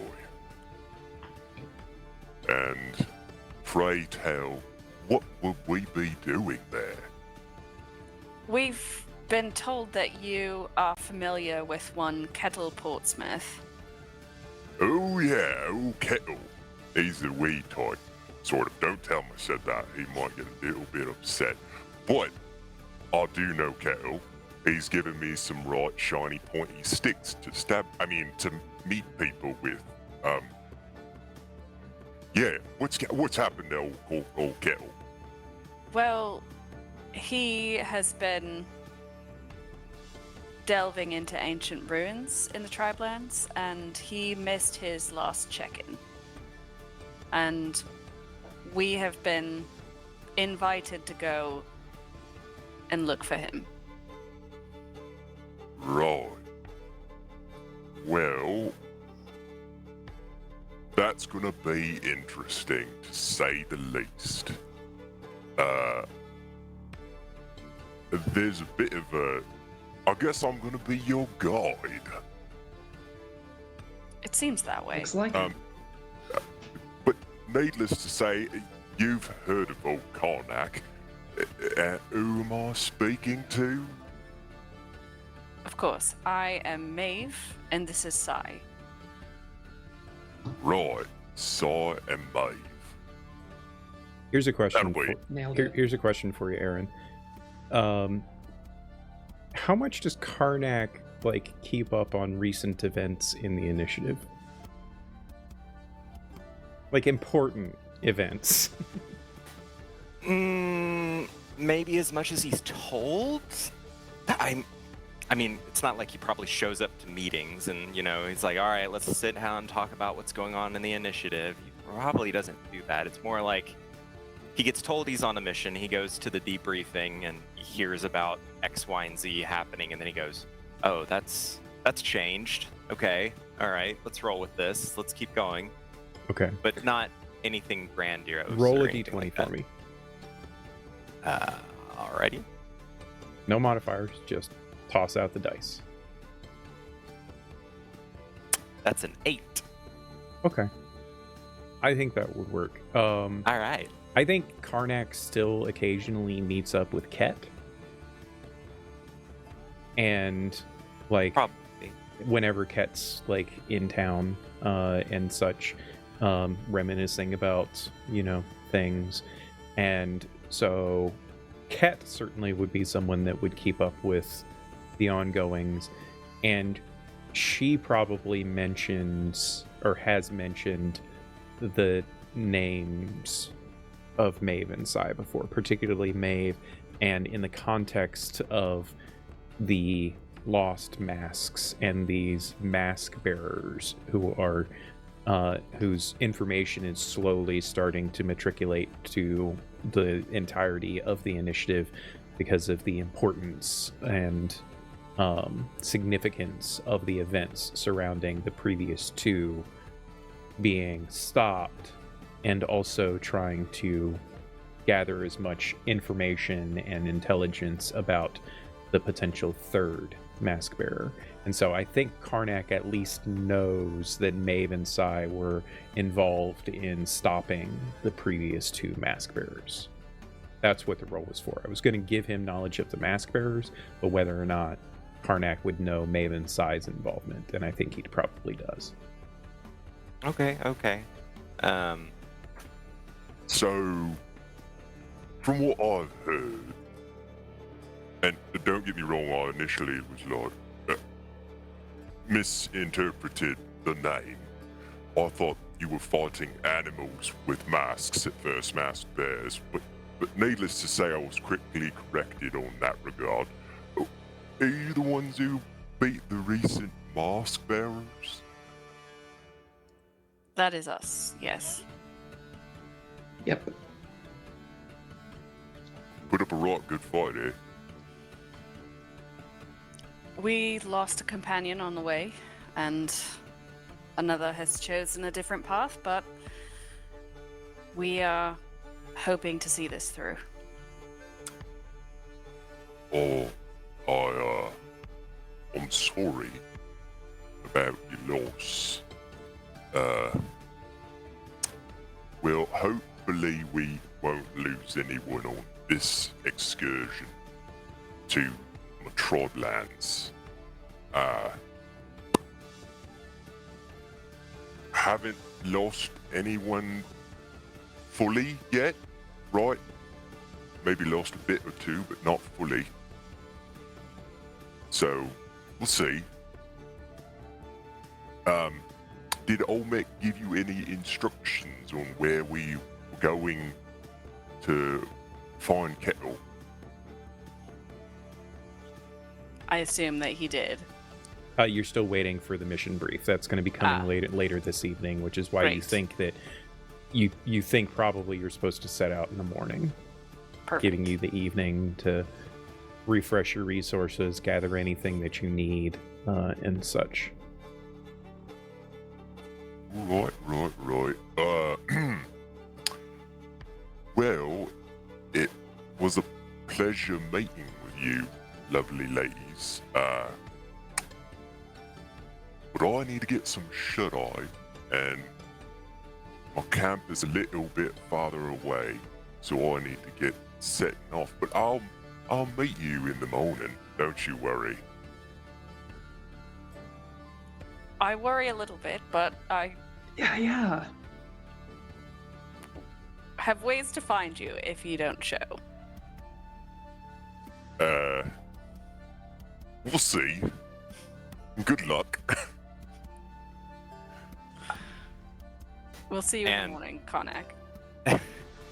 And with that, he will say mounts the Clawfoot Plains Runner and sets off very repeatedly through Eskos, having to keep the Plains Runner from running over people as much as he can,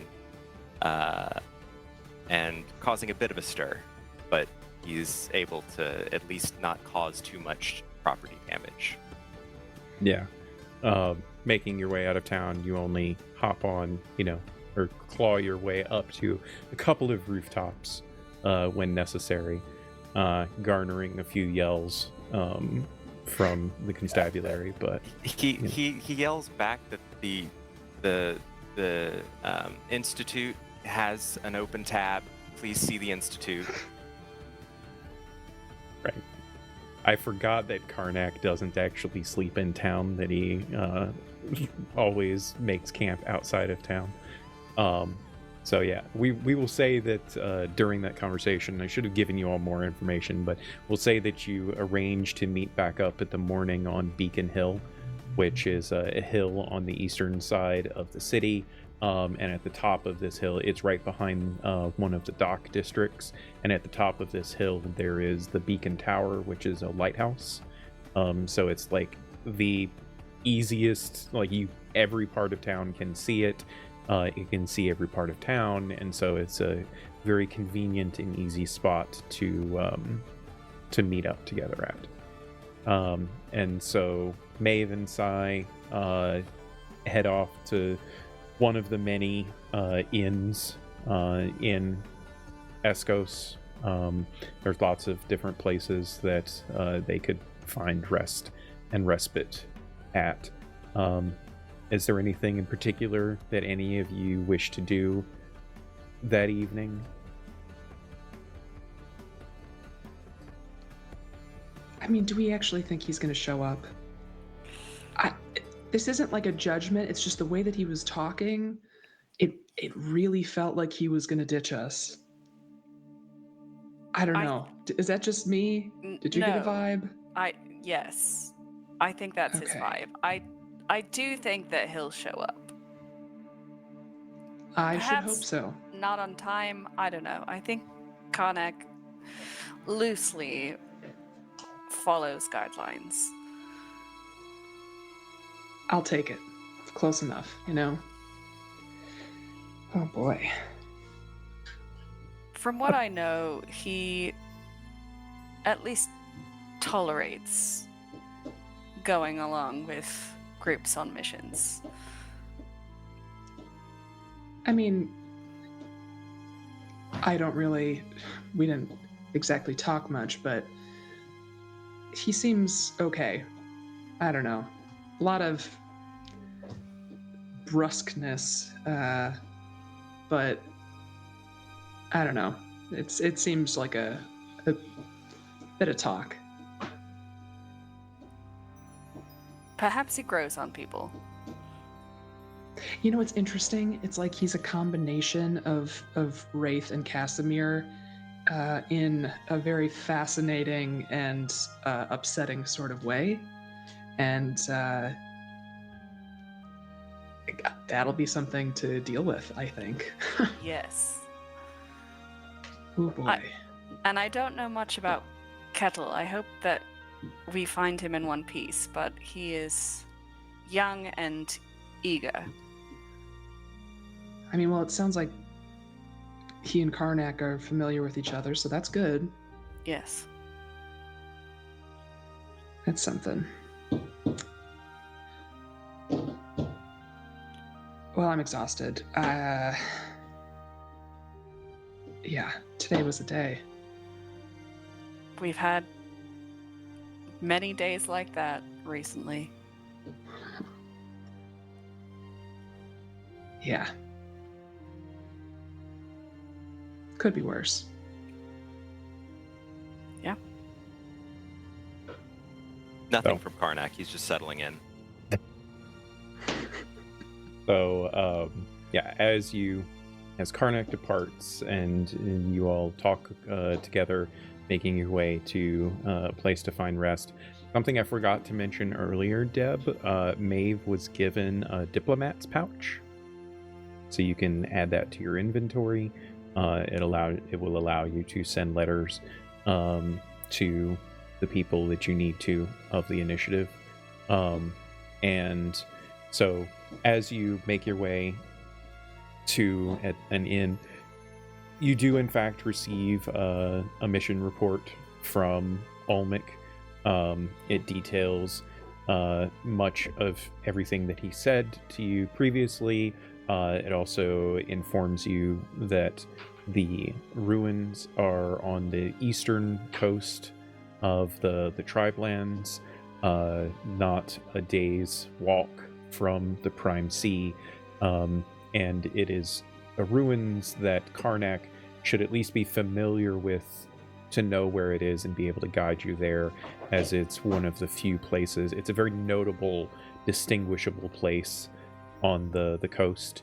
There are plenty of other ruins throughout the tribe lands, but this is the only coastal one. So there is no concern about Karnak not knowing where you need to go. It does, of course, also state whatever resources that you feel you need, you are more than welcome to requisition and the like, and setting out on the morrow post haste. And now that your understanding of how Windwalk works, it is recommended that you, of course, use that at as much as you can in order to ensure the most expedient arrival. Even with Windwalk, it will still take many days for you to reach where you need to get to. So, as you settle in for the evening, I'm assuming there isn't anything else that you guys are wanting to do. Yeah, you find good rest, good relaxation, if not, perhaps as much relaxation and rest as you want, knowing that you're setting out once again on another mission of great importance. You do wake up, nonetheless, the following morning, shortly before sun's rise, feeling as refreshed as you can be, breakfast and the like before setting off for Beacon Hill. As Maeve and Sai arrive at Beacon Hill, why don't you guys do some perception checks for me? Perception. Welcome to a new day in Ysterra. I got a 7. Hey, it's okay. I got a 19. All right. Yeah, as the two of you arrive on Beacon Hill, this early in the morning, there's not a lot of activity on the hill, but there is some. Like, you can certainly see people moving in and around the hill, as it is very close to Old Town and the Iron Docks. And so there's a great deal of activity taking place on that side of things. And even before or even as the suns rise. And there's also a fair number of people that are kind of just lounging, waiting for whatever their day's activities are at the Slaxian Institute, which isn't too far distant from Beacon Hill as well. But yeah, neither of you, as you reach the top of the hill and stand next to the tower, neither of you spot any sign of Karnak.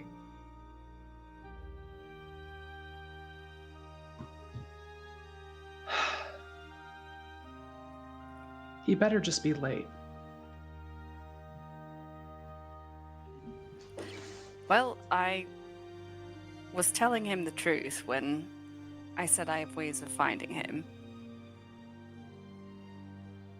If we need to, I'd prefer not to use a spell, but... He's got like a half an hour. I'll grant him a half an hour. As you say that, you hear a chuckle coming from the long cast shadow of the tower. The shadow pointed west as the twin suns rise in the east. There is a chuckle coming from that long cast shadow, and emerging from the shadow behind you, not 10 feet away from you, where neither of you could see him before. You see Karnak stepping through and kind of slinking with its head down low, almost walking on its tiptoes. You see his plains runner behind him, kind of looking at you with this mischievous expression in its eyes, as you see Karnak standing there with his arms crossed. You said you could find me, but I guess that's not entirely true. That's very impressive. I would not have expected someone of your size to get past us, especially with your beast.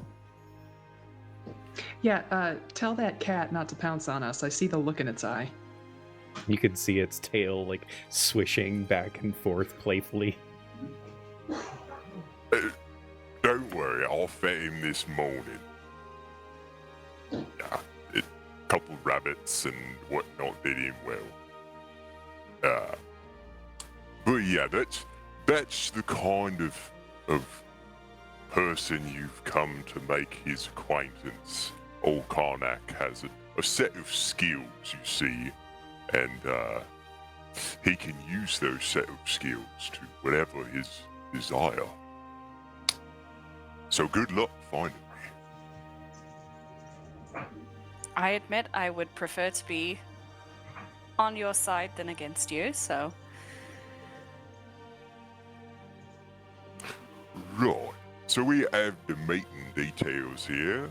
I think I know where this place is. It makes me scratch my head a little bit and worry about old Kettle.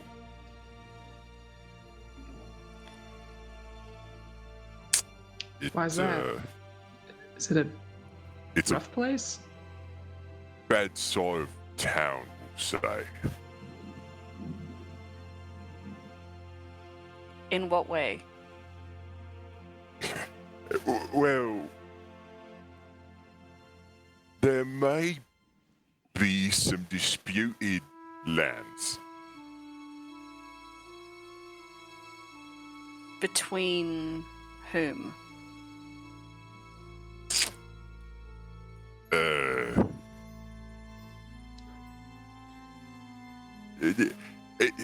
At least from what I can remember, right?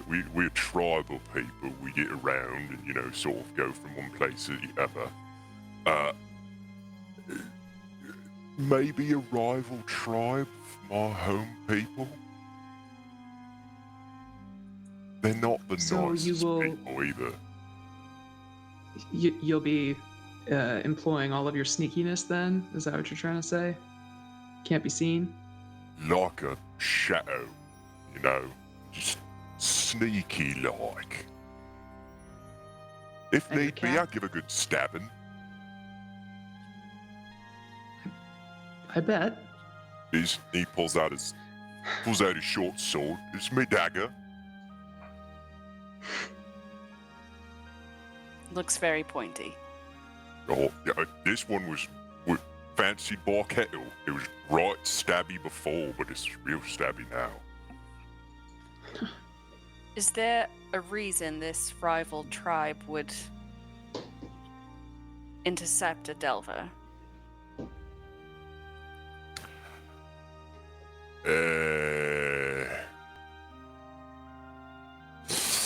They've been known for doing some not so reputable things. Slavery could be one. If they need a good trading piece between, you know, two organizations, they'll do that too.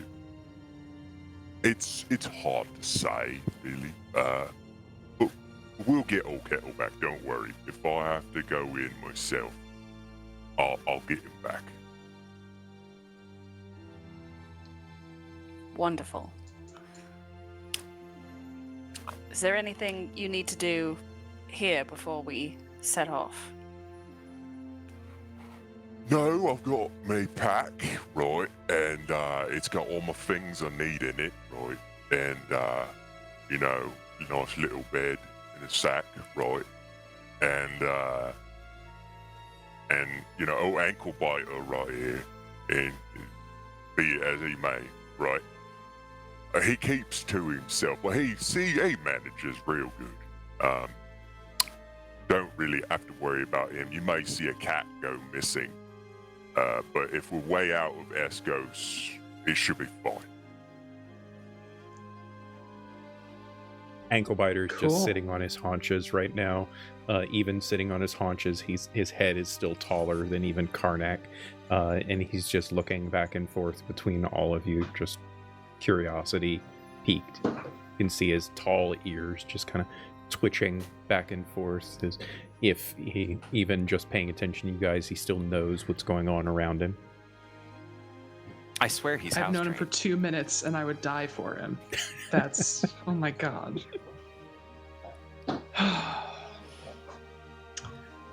Is Okay, he- so it sounds like we're. Go ahead. is Anklebiter gonna be all right traveling in an unorthodox manner? What do you mean? Well, the plan is to windwalk because it's so far, and I am not certain if he's done that before. Is there a way you can warn him? Karnak kind of looks at Anklebiter. Karnak doesn't even know what windwalk is. I know. Yeah, He's okay. in his mind, he's kind of thinking like magic. It's got to be some kind of magic, but he doesn't know what it is, right? Like Right. you said. So he just kind of like tilts his head to Anklebiter and he goes, Windwalk. You windwalk. Yeah. see what kind of reaction Anklebiter gives him. Anklebiter just like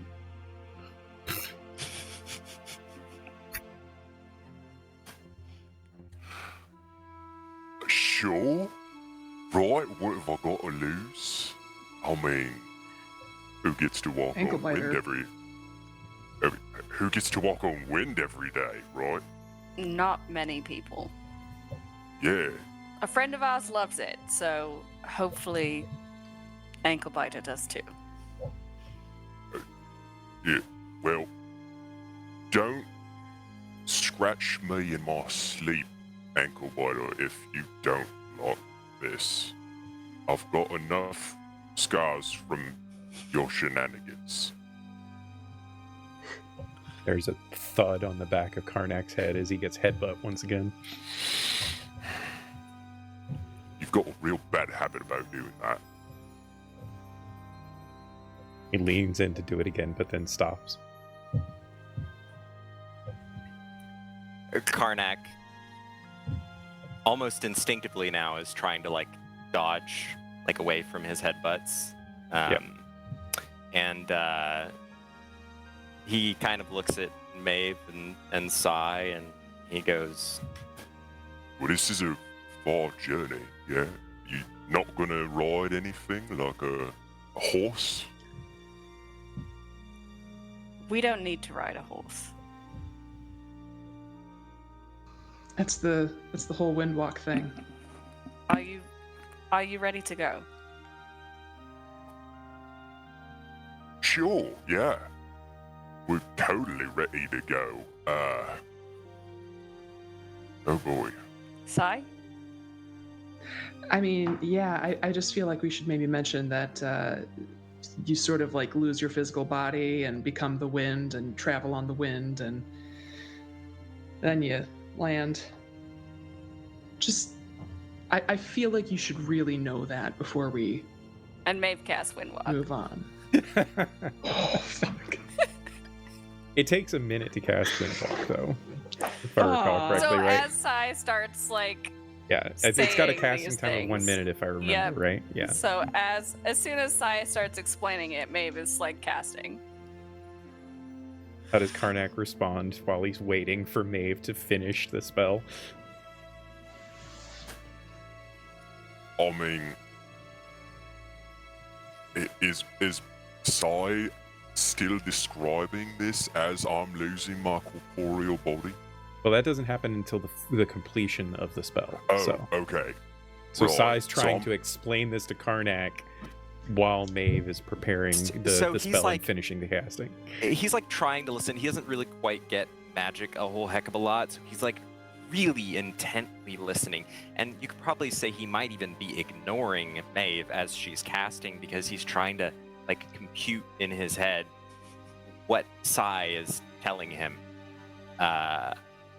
And I guess as she's nearing completion, a quick thought in his mind goes, "Oh shit, ankle biter better be okay with this."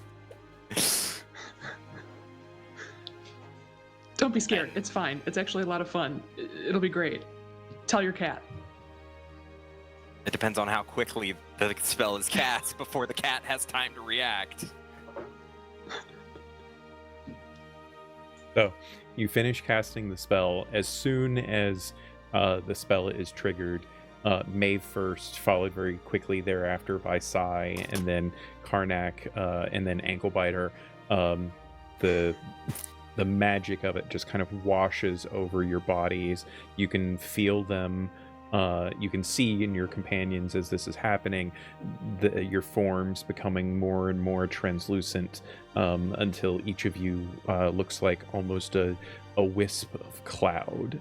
Go ahead, since this is Karnak's first time, go ahead and roll either an intelligence or wisdom ability check, whichever's higher, and then do the same for Ankle Biter. I know Ankle Biter's wisdom is the better stat, and it's a +1, so. Okay, so Karnak, man, solid 8s tonight. Got an 11. Okay. Yeah. And you said Ankle Biter has like a +1. Yeah, so just custom d20 +1. Yeah. I'll just roll the d20 and add 1. 8. Okay. Karnak actually does surprisingly well with it. It is so, as a member of the tribe that he was in, he did occasionally partake in some of the we'll call it herbal remedies that would lead to perhaps a out-of-body experience. And so it very much reminds Karnak of that experience. And so he very quickly is able to kind of understand and move in his way with it. But all of you have to kind of work together to help Anklebiter like understand the flow of movement and this new form. You can't really talk with each other though, so it's more like your forms just kind of nudging each other, drifting and mingling with each other in the moment to kind of carry one another along before, and that takes like a good 5 or 10 minutes or so before you feel that you are going in the right direction, headed north and slightly east. Karnak kind of taking the lead. This new perspective is, well, I'll let you describe what this new perspective is like for Karnak and in traveling such a way where you guys can, see everything from new vantage points and move with the speed of the wind, as it were. It's definitely new for Karnak. It's probably one of those moments where he's having like a shock moment where he's kind of like, oh my god, and then he quickly goes to, oh, this is fun, all right, yeah, cool, yeah. And he definitely, even though you can't communicate with one another, is thinking to himself, man, this would be great for sneaking up on people, especially being able to pick people out of a crowd. He's like in the back of his mind also thinking, I really hope Anklebiter doesn't try to headbutt me when we get out of this, because I see it coming. I know it's coming. I'm just gonna dodge. As soon as I hit regular form, I'm just gonna dodge. And it's kind of, it's freeing. Like you said, he's been high before, but this is on a different level. Right. So he quickly takes advantage, finds his bearings, and leads everyone towards the tribe lands. First, it's kind of interesting because he's like, oh, well, I recognize that landmark, but from the ground. So it's interesting to see these landmarks from the advantage point of a bird and being able to grasp distance from high in the sky. Yeah. And so with a jovialness, he leads everyone towards our destination. Yeah.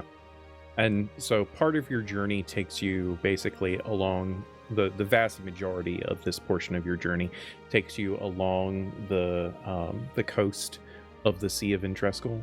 So, you get to see not just the landscape below, but also the sea as well from this elevated perspective, which offers, it offers moments of introspection and reflection, seeing such things as this from these vantage points. You sail along the wind, as it were, passing over Ospilis, passing by the city-state of Wheelis, before you eventually feel the magic of the Windwalk beginning to fade. Maeve is, this uses her one and only 6th level spell slot whenever she does this, so this is not something that you can do very often, and you basically can only do it once per day, but that's probably good because traveling like this is taxing, and so when you had been using the scrolls before and moving with such expediency and all of that, trying to use multiple on the same day and the like, it was very harmful physically. But you do find yourselves touching down as the magic wears off in Adrana, which is kind of a plainsland almost, lots of farm fields and the like, and there's plenty of open expanse for you to find a good place to rest after spending 8 hours in the winds, as it were. This is land that Karnak is familiar with, having traveled to and from the Tribelands on a number of occasions and having to go through Hadrana. You might be in a different part than Karnak has ever been before, but his experience in the wilds and such is not impeded in any way by slightly unfamiliar lands, and he's able to very easily find a good place for you all to rest for the evening, go for some hunting and gather up some fresh food. I forget, does Karnak cook at all? So Karnak probably does, but in the sense of like basic necessity cooking, it's not like he carries around a spice rack or anything. It's pretty much put it on a spit, right, and cook it. He knows how to field dress an animal and cook basic, right, and all that. Yeah. But I will say he's probably, with his experience in his tribe, as well as being sort of this scout was his previous occupation, which means he had to be away from caravans and stuff like that, and had to kind of necessitate on his own. He does probably know how to forage for some basic either vegetables or local stuff, so he can kind of zhuzh up the meal a little bit, but Sure. It's not going to be anything like you get in Eskos. Right. I mean, he can forage really well, especially in Hadrana. We're now into the beginnings of the spring season, and so there's already been, now that we're several months into it, there's already been a good first crop yield. So there's plenty of wild growth and even some nearby farmstead that Karnak is able to get some nice vegetables to go along with whatever small game he might hunt up, easily feeding himself and his Anklebiter, as well as his two new companions. But this gives the three of you an opportunity to sit down together on this first day of travel and talk to one another if you wish. I also realized just now as I was looking at some of my notes, I think I forgot to ask, who has Wraith's Bag of Holding? I think he gave that to Sai, right? Yeah. Okay. Just Sai's making got sure it. that it was in someone's inventory. Got it. So yeah, the three of you sat down for your rest, and you have several hours of daylight left before suns fall to talk amongst yourselves or take care of anything you might want to take care of before turning in for the evening. So Karnak, as he's, plating, we'll say, as much as one can out in the wild, as he has given portions and sits down to kind of talk and eat, he looks at his food and He goes, "That's mine. Right there, that's mine. Right." and then he waits to look at both of you with your food in your hands.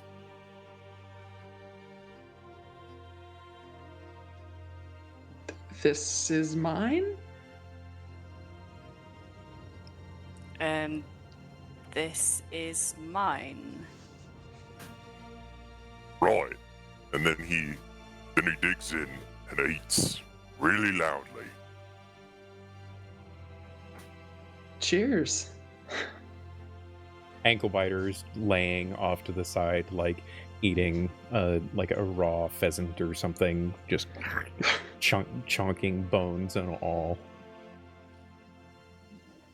How voraciously do you eat your food?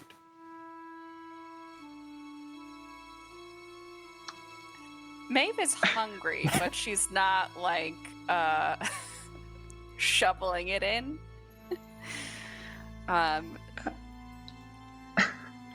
You Okay. know, Sai's a person Just who's sort of- mostly eaten in public, so like normal, I think Yes. would be how I would describe it. So he slows down his eating for a brief moment, and looks to you both as you're eating, and he goes, Do you not like it? No, this is great. It's fine, yeah. Because usually when you love to eat something, you let the person know by eating it with a little bit of gusto. So if you're quietly eating it, I think you hate it. That is a custom I was not familiar with. Thank you for informing us. I mean, if you're gonna be in the tribe lands, you need to learn the customs of my people.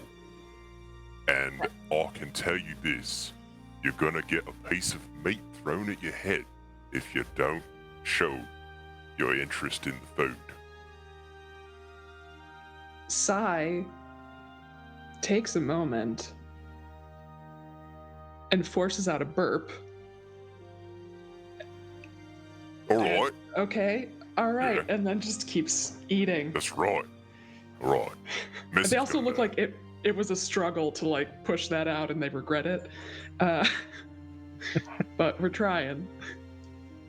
That's the spirit. Sai, I'll Sai teach- feels like I'll they teach. strained something in their back. Yeah. Don't worry, I'll teach you me customs as we're going through the tribe lands. By the time we've met people, they won't know you're city folk. Wonderful. I can't wait to learn more. Right. so By he the way- kind of finishes the meal. How did you and Anklebiter enjoy the wind walk? He does one of these numbers as you mention Anklebiter's name, and he looks towards him as he's kind of eating that raw pheasant, and he kind of, in a low tone voice, You okay there, ankle biter? As Anklebiter's name has come up, I mean, Anklebiter can't really understand what you guys are saying, but as the name has come up, he's like, lifts up his head. There's like a piece of dangling meat hanging off. You can see that he's cleaned off like one of the legs of the pheasant, like detached it from the rest of its body, and like he like slurps up the meat and just sits there staring at the three of you as the three of you are staring at him. And then he reaches down, grabs the bit of leg, and just like flicks his head and throws it at Karnak. Well, he seems And then none the goes worse back for to wear. eating, watching you all carefully. Make sure you've got all your things on your person tonight when you go to sleep. Huh. How did you, I guess, come to travel with each other? Well, old ankle biter is pretty regular, I would say, for a few select of my people. But he and I bonded over a real scuffle, we'll say, as we met in the wilds, and I had to show him who's boss. But well, I've got a scar, and he points to the bit of his ankle, and he goes, right there. and he's getting very awkwardly close with his leg to show you this, to where it could interrupt your meal. Well, right there, you see, that's where he got me, and it's been there itching ever since. He tried to do to you what he's doing to the pheasant now. Sure. I mean, it's a love bite. You look Isn't down that at this right, ankle You know, biter?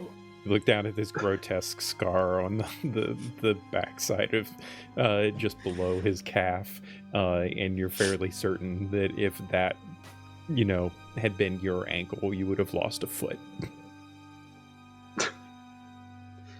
A lot of really great friendships begin with a scuffle. So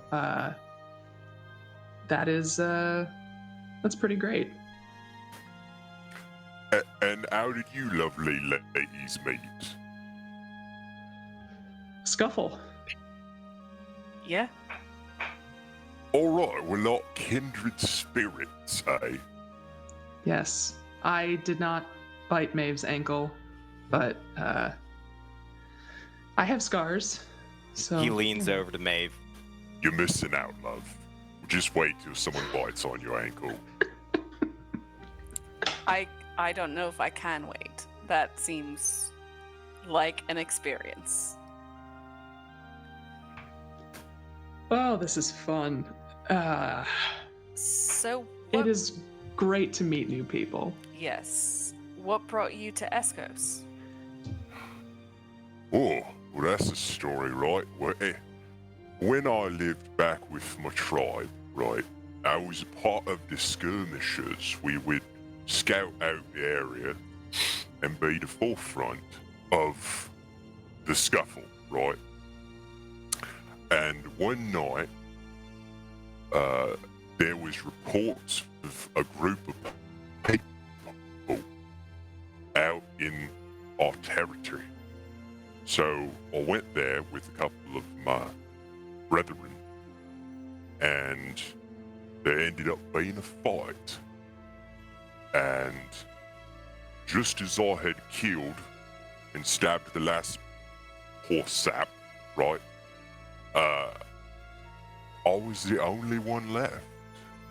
And then out of the blue, Omic shows up, right? And I was about to stab him, but there was a little nagging voice in the back of my head that said, wait a minute, he might be different than those people. And so I clenched my knife, my dagger, and then we introduced one another, and come to find out I have a set of skills that he needed. And I did some thinking after a night's rest, and the little voice in the back of me head, old shady boy, will say, he told me he should go and see what this man has to offer. So I did. An old throat slicer, that's what they'd call me back in me tried throat slicer. Went to Eskos, became a right proper orc in Eskos. And here we are today.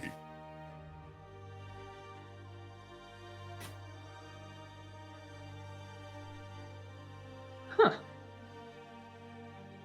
Nice. How long have you been with the initiative?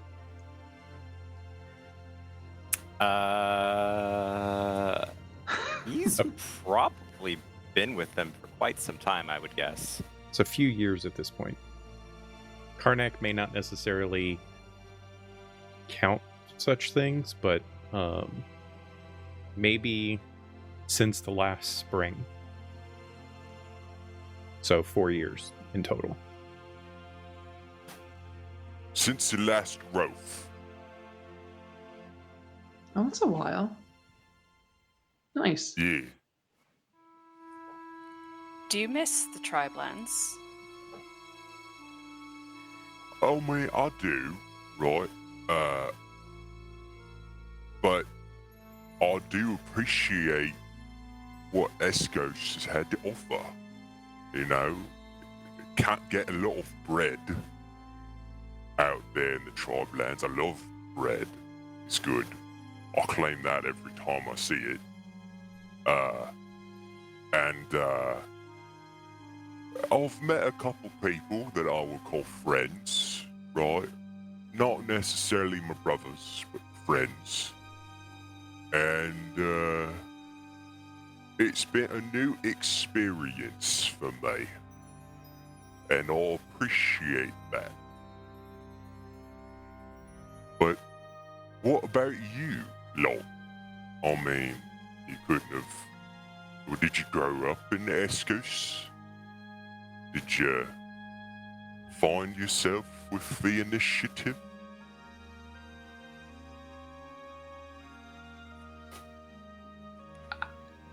Kind of. Yeah, I was in some trouble, and the initiative sort of swooped in to save the day, and Maeve happened to be there, and there you go. Now I'm in the initiative and sitting here with you. Simple as that.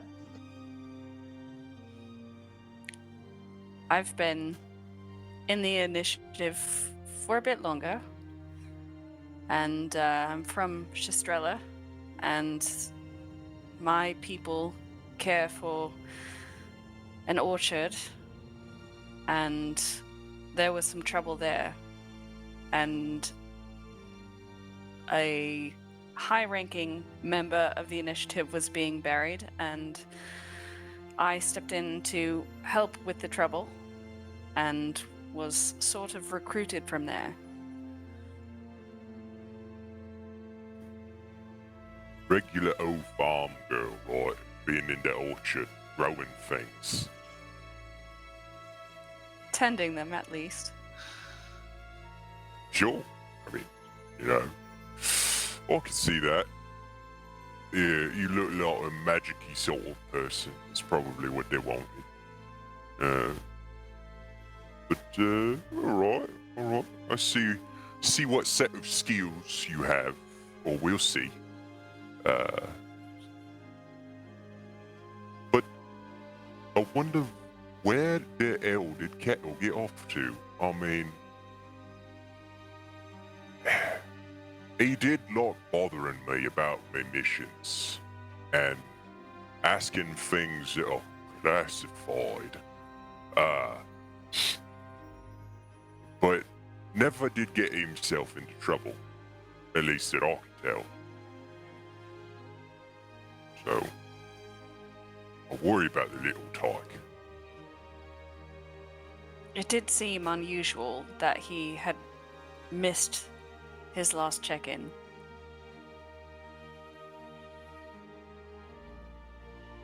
I'm sure we'll find him. Might just take some time. Probably. But with that, Karnak will finish his meal, whatever's left of it, and offer seconds to anyone that, you know, has finished their food. That's mine. She's learning. Maeve Got will accept seconds and eat it with gusto. But she didn't claim it.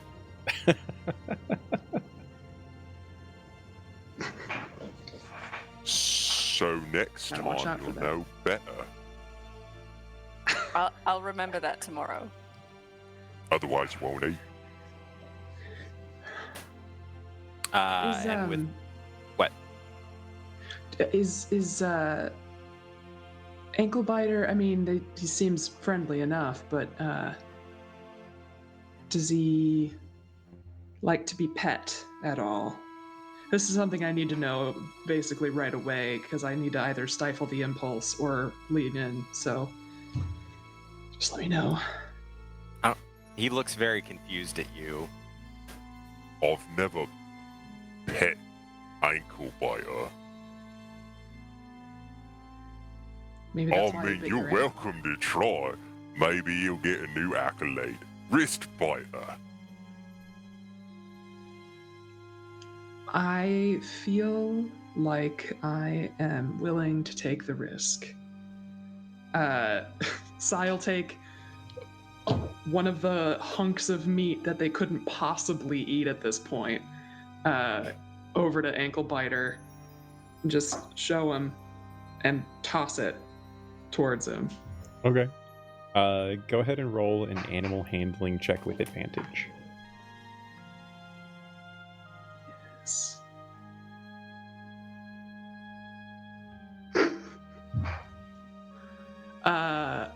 That is a 7. Wow, guys. Wow. Yeah. I rolled a 1 and a 3, so good stuff. Okay. D&D Beyond, everyone. You Not a sponsor. yeah, thank God. As you're approaching, as soon as you take a few steps towards Anglebiter, their head snaps up and their eyes just lock on you to the point that you like stop. And you just kind of hold up the piece of meat and you throw it at them. And it looks like they're just going to completely ignore it before the very last possible second with tremendous speed and grace. They just and like chew it. We're cool, man. Just saying hi. I'm friendly. You're friendly. Okay. Go ahead and So roll an insight check for me. Oh God. 18. Okay. You hear Karnak kind of snickering off to the side, and you get the distinct sense that you've just been had. Mm-hmm. Yeah. I thought that might be the case. It's okay. We've got time. Plenty of time. So I'll turn back to the group, and when we're ready to turn in, I can put the dome up. If you want some shelter, I can make it's like a tent of magic. As you're describing that, Sai feels this thunk in the back of his head and turns around and sees a bone, a like completely cleaned bone laying on the ground, and Anklebiter's just like, Thanks for that. I will remember that. Sai takes the bone and puts it in Wraith's bag of holding. I mean, it took me a week to get that, so consider yourself lucky. Oh, I do. Very much so. But about this magical dome you speak, why? Just sometimes it makes you feel a little more secure, protected. I don't feel like you are one that finds a need for such things, but I thought I'd offer. Who can sleep in your little magical dome? I'll make myself a little camp here. You'll never know I'm even there. I think that's probably true. I mean, maybe we can rough it. I don't really care. I just figured, if you've got it, why not use it? Yes. Yeah. Sounds. Yeah. correct me if Cool. I'm wrong, And but it's just like, you also have the camper's respite. Yes. yes. I believe That that is is in significantly my more inventory. comfortable than the dome. Because You it know has what, beds. Miko? Just reminding you of your awesome magic items that you guys have. Do you want to go That's true. camping That or is do you want to true. go glamping? It is kind of glamping. Glamping. Great. Maeve will take out the camper's respite. Okay. I feel like after eating food like a beast, I need to get back to my sense of humanity, so a bed might be nice. Yeah. So Karnak sees Maeve like pull out this very, very obviously ornate magical rod that looks like a torch, almost like with a like a steel torch with like a caged brazier at the top, and then lights it, or uses the magic of it to light the flame on top, and then turns it upside down and like buries the head of it into the ground, and then it starts morphing into a magical tent.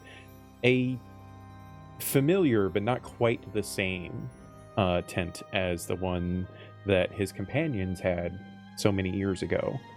That one was a little bit different in the execution, but the result is very similar in that it creates from nothing this very, very large tent, with cots and a heating stove and the like inside.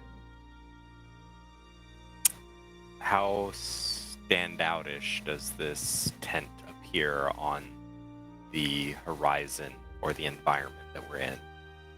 Well, I mean, you're in mostly Plainsland, so a skilled tracker like Karnak would be able to find it for sure. But like even the magical dome that Sai was talking about would be something that Karnak would be able to find. This is not an area of like complete wilderness that you have to generally worry about more than like wolves and the sort coming to. And Ankle Biter very often provides more than enough deterrence for such mundane things as that. So you really don't feel like you have anything to worry about here in Hadrana. Maybe once you're in the tribe lands, you'll have to be a little bit more circumspect about where you put up such a tent, but that's something for later days of your travel.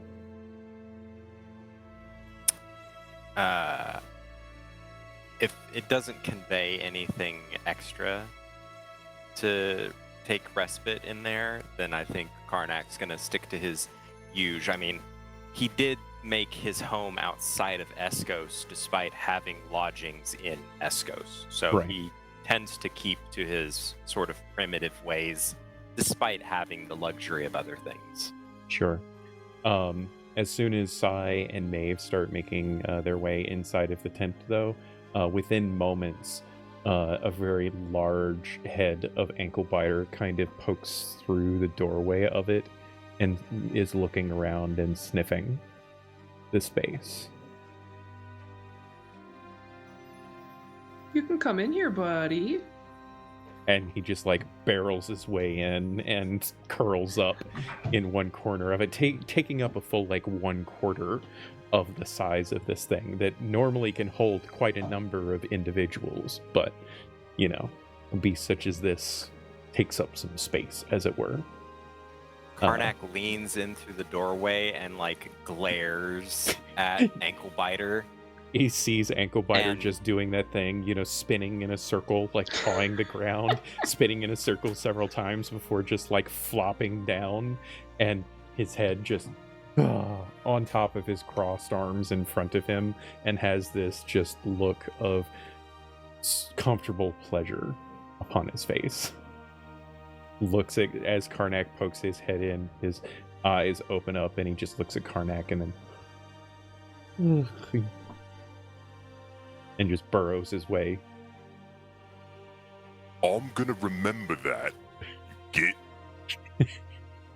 Who's gonna keep you warm at night when we're back in Eskos and you don't have the lovely ladies to do this with, huh?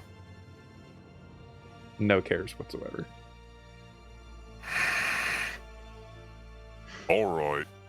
Whatever. And he just grunts and goes back out of the camper's respite. So you all do make camp for the evening. So we're going to move things along just a little bit here since we're running a little bit short on time. We're not really that short, but I feel like narratively this is a good point to just kind of move things along. So you spend the next couple of days kind of wash, rinse, repeating this particular circumstance of traveling and making your way east and then north across the fractured tribes. As your journey continues, the skies darken a bit. Maeve and certainly Karnak are able to spot the telltale signs of storms moving in. Not uncommon for this portion of the tribe lands themselves, particularly this time of year, and the location being what it is. This is something Karnak probably would have expected, even though he certainly would have hoped otherwise, as the storms in the tribe lands tend to be fairly brutal. Part of the reason, there's many reasons that there's not very many permanent settlements within the fractured tribes, but this is one of the more significant reasons that nature has to not allow such things, because the storms tend to be very violent. And if it wasn't for the magic that you all possess with the tent, the camper's respite being magical, and your own spells and the like that help guard you from such things, it would be a lot harder to find rest and respite on your journey. The storm itself also waylays your travel with Windwalk fairly well. In addition, you find yourselves, in order to continue your journey, having to actually rise above the clouds themselves, giving you another new vantage point to experience. That being rising above darkened storm clouds and seeing the clear sun, the clear skies, and the twin suns flowing across them as you make your journey along. But eventually your magic wears off, and you have to descend down to the ground once again and deal with the storms themselves. Thankfully, the storms in the tribelands tend to move quickly, and it doesn't hamper you over much as you continue making your way towards the coast. Once you reach the coast, this is when Karnak encourages you all to travel a little bit more on foot, as the Windwalk is, of course, nice and all, but in order to actually reach your destination, you would have to travel with the storm, and the winds, being what they are going to be quite disruptive to you in such a form as the wind yourselves. And so you journey on foot, trudging through these lands that are simultaneously beautiful and deadly. Journey itself takes you across much of the greener landscapes of the fractured tribe lands and into some of the more rocky territories that occupy not just the eastern side, but are very similar to the western sides of the tribe lands as well, although those are significantly taller in their mountainous landscape. The landscape that you deal with here is very rough and tumble. I believe, other than Karnak, certainly for Sai and maybe Maeve as well, one of the most difficult terrains that they have probably crossed in this way. And so your journey, now in its fourth day, starts to become somewhat harrowed, and you perhaps start to feel a little bit of the dread of what it would be like to, in putting yourself in Kettle's shoes, what it would be like to have to traverse this landscape without the benefits of magic such as Windwalk, and having to endure it perhaps on your own, what that could do to a person. You start to have a sense of dread as to what might have happened to Kettle. And it is around this later evening of this fourth day that Karnak, as you crest one particular mountainous hill, spots the ruins that you seek. Jutting from the ground in the darkest of grays landscape that is ominous and terrifying in so many ways, you make your way down this particular hill where the green quickly turns to gray. The rocks themselves torn asunder in many different odd and strangely strewed angles. Maeve's experience with the natural world, easily able to understand that something took place here long, long ago. Something harsh, something malevolent, something awful. And whatever peoples might have occupied this land, however many, many many millennia that might have been, you can certainly see why they don't exist here anymore. The landscape itself, completely torn asunder, remnants of buildings here and there, but it's almost impossible for you to ascertain just looking at it from the distance. And even while you're walking amongst it, you cannot fully understand the scope of what might have been here once so long ago. You traverse your way through, looking for any signs of your friend that you seek, and eventually Karnak, being the perceptive one that he is, spots what looks to be the remnants of a campsite not too far distant.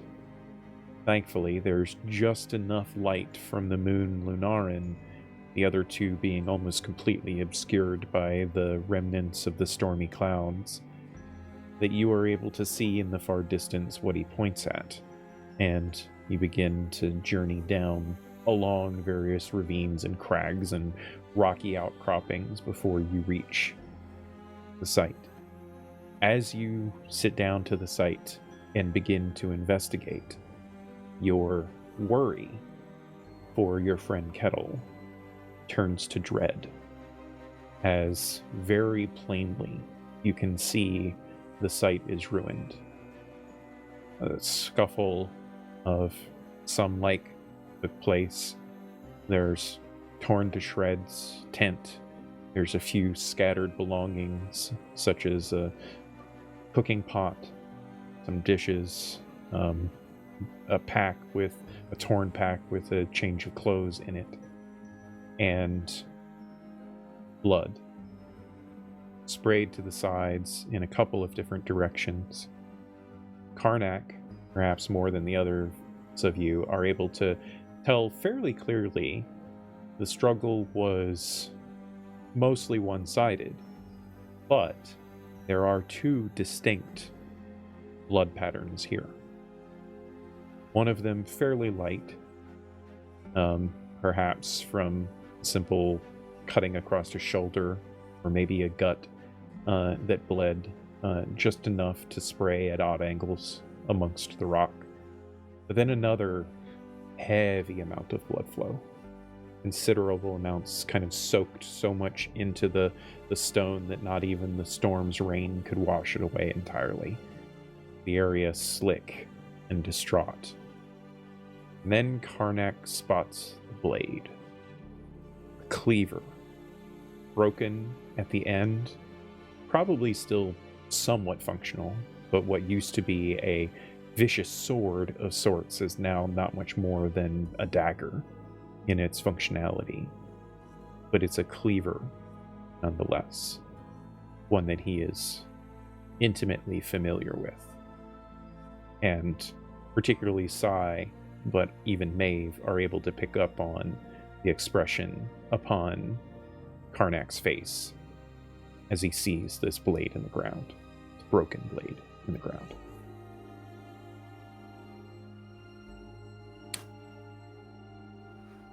Well,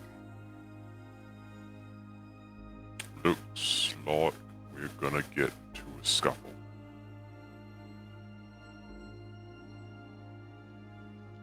That's okay.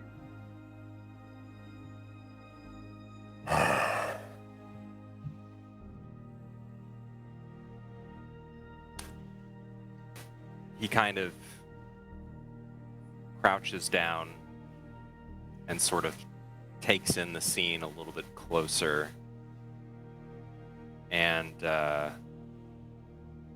after a moment stands up to heft the cleaver out of wherever it's positioned, or if it's just, is it lying or is it just embedded? Yeah, it's just lying on the ground. Oh, You can okay, see it's lying on the ground. the two fragmented sections of the blade, and once you pick it up, you can tell very plainly why the original wielder might have thrown it aside. It's basically ruined. Like if you struck it against a hard surface at this point, it would shatter into a million pieces. So as he's looking around, though, I think Karnak would also be able to tell drag marks and tracks leading away from the campsite. just enough of them not destroyed by the weather to indicate that whoever it was not trying to cover their path away in any way, shape, or form. Do I get a size reference on the drag marks? Go ahead and roll a survival check for me. Is it kettle-sized? Survival. Oh, come on. What'd you Well, get? with a nat 1, Oh, no. it's a 12, but it is a nat 1. Yeah. So with the nat 1, it's hard to say where Kettle is amongst the sign, but there is no body present, and you can tell that it's, less than a week old what has transpired here. So you would easily be able to see that there was at least 4 or 5 larger than dwarf size footed companions combatants rather, that took part in the scuffle, as it were. So given what you know of Kettle, it's highly unlikely that he was able to deal with that number. It is entirely plausible that he could have taken one of them down, perhaps, and maybe that's what the larger amount of blood was. And the tribesfolk, took their fallen companion with them as they departed with probably a defeated Kettle. But you don't know for sure.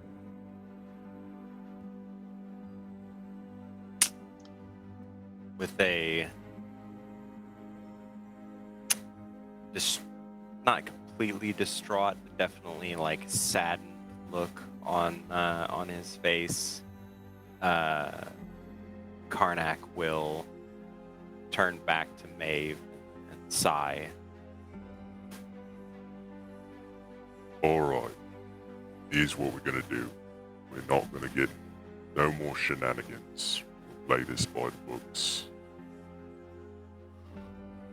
What we're looking at is probably go after a couple of the rival tribesmen who've probably taken Kettle.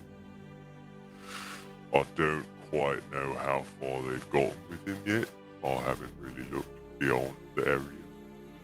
But it's at least about a week old, and if they're traveling on foot, then we may be able to catch them before they get back to the tribe.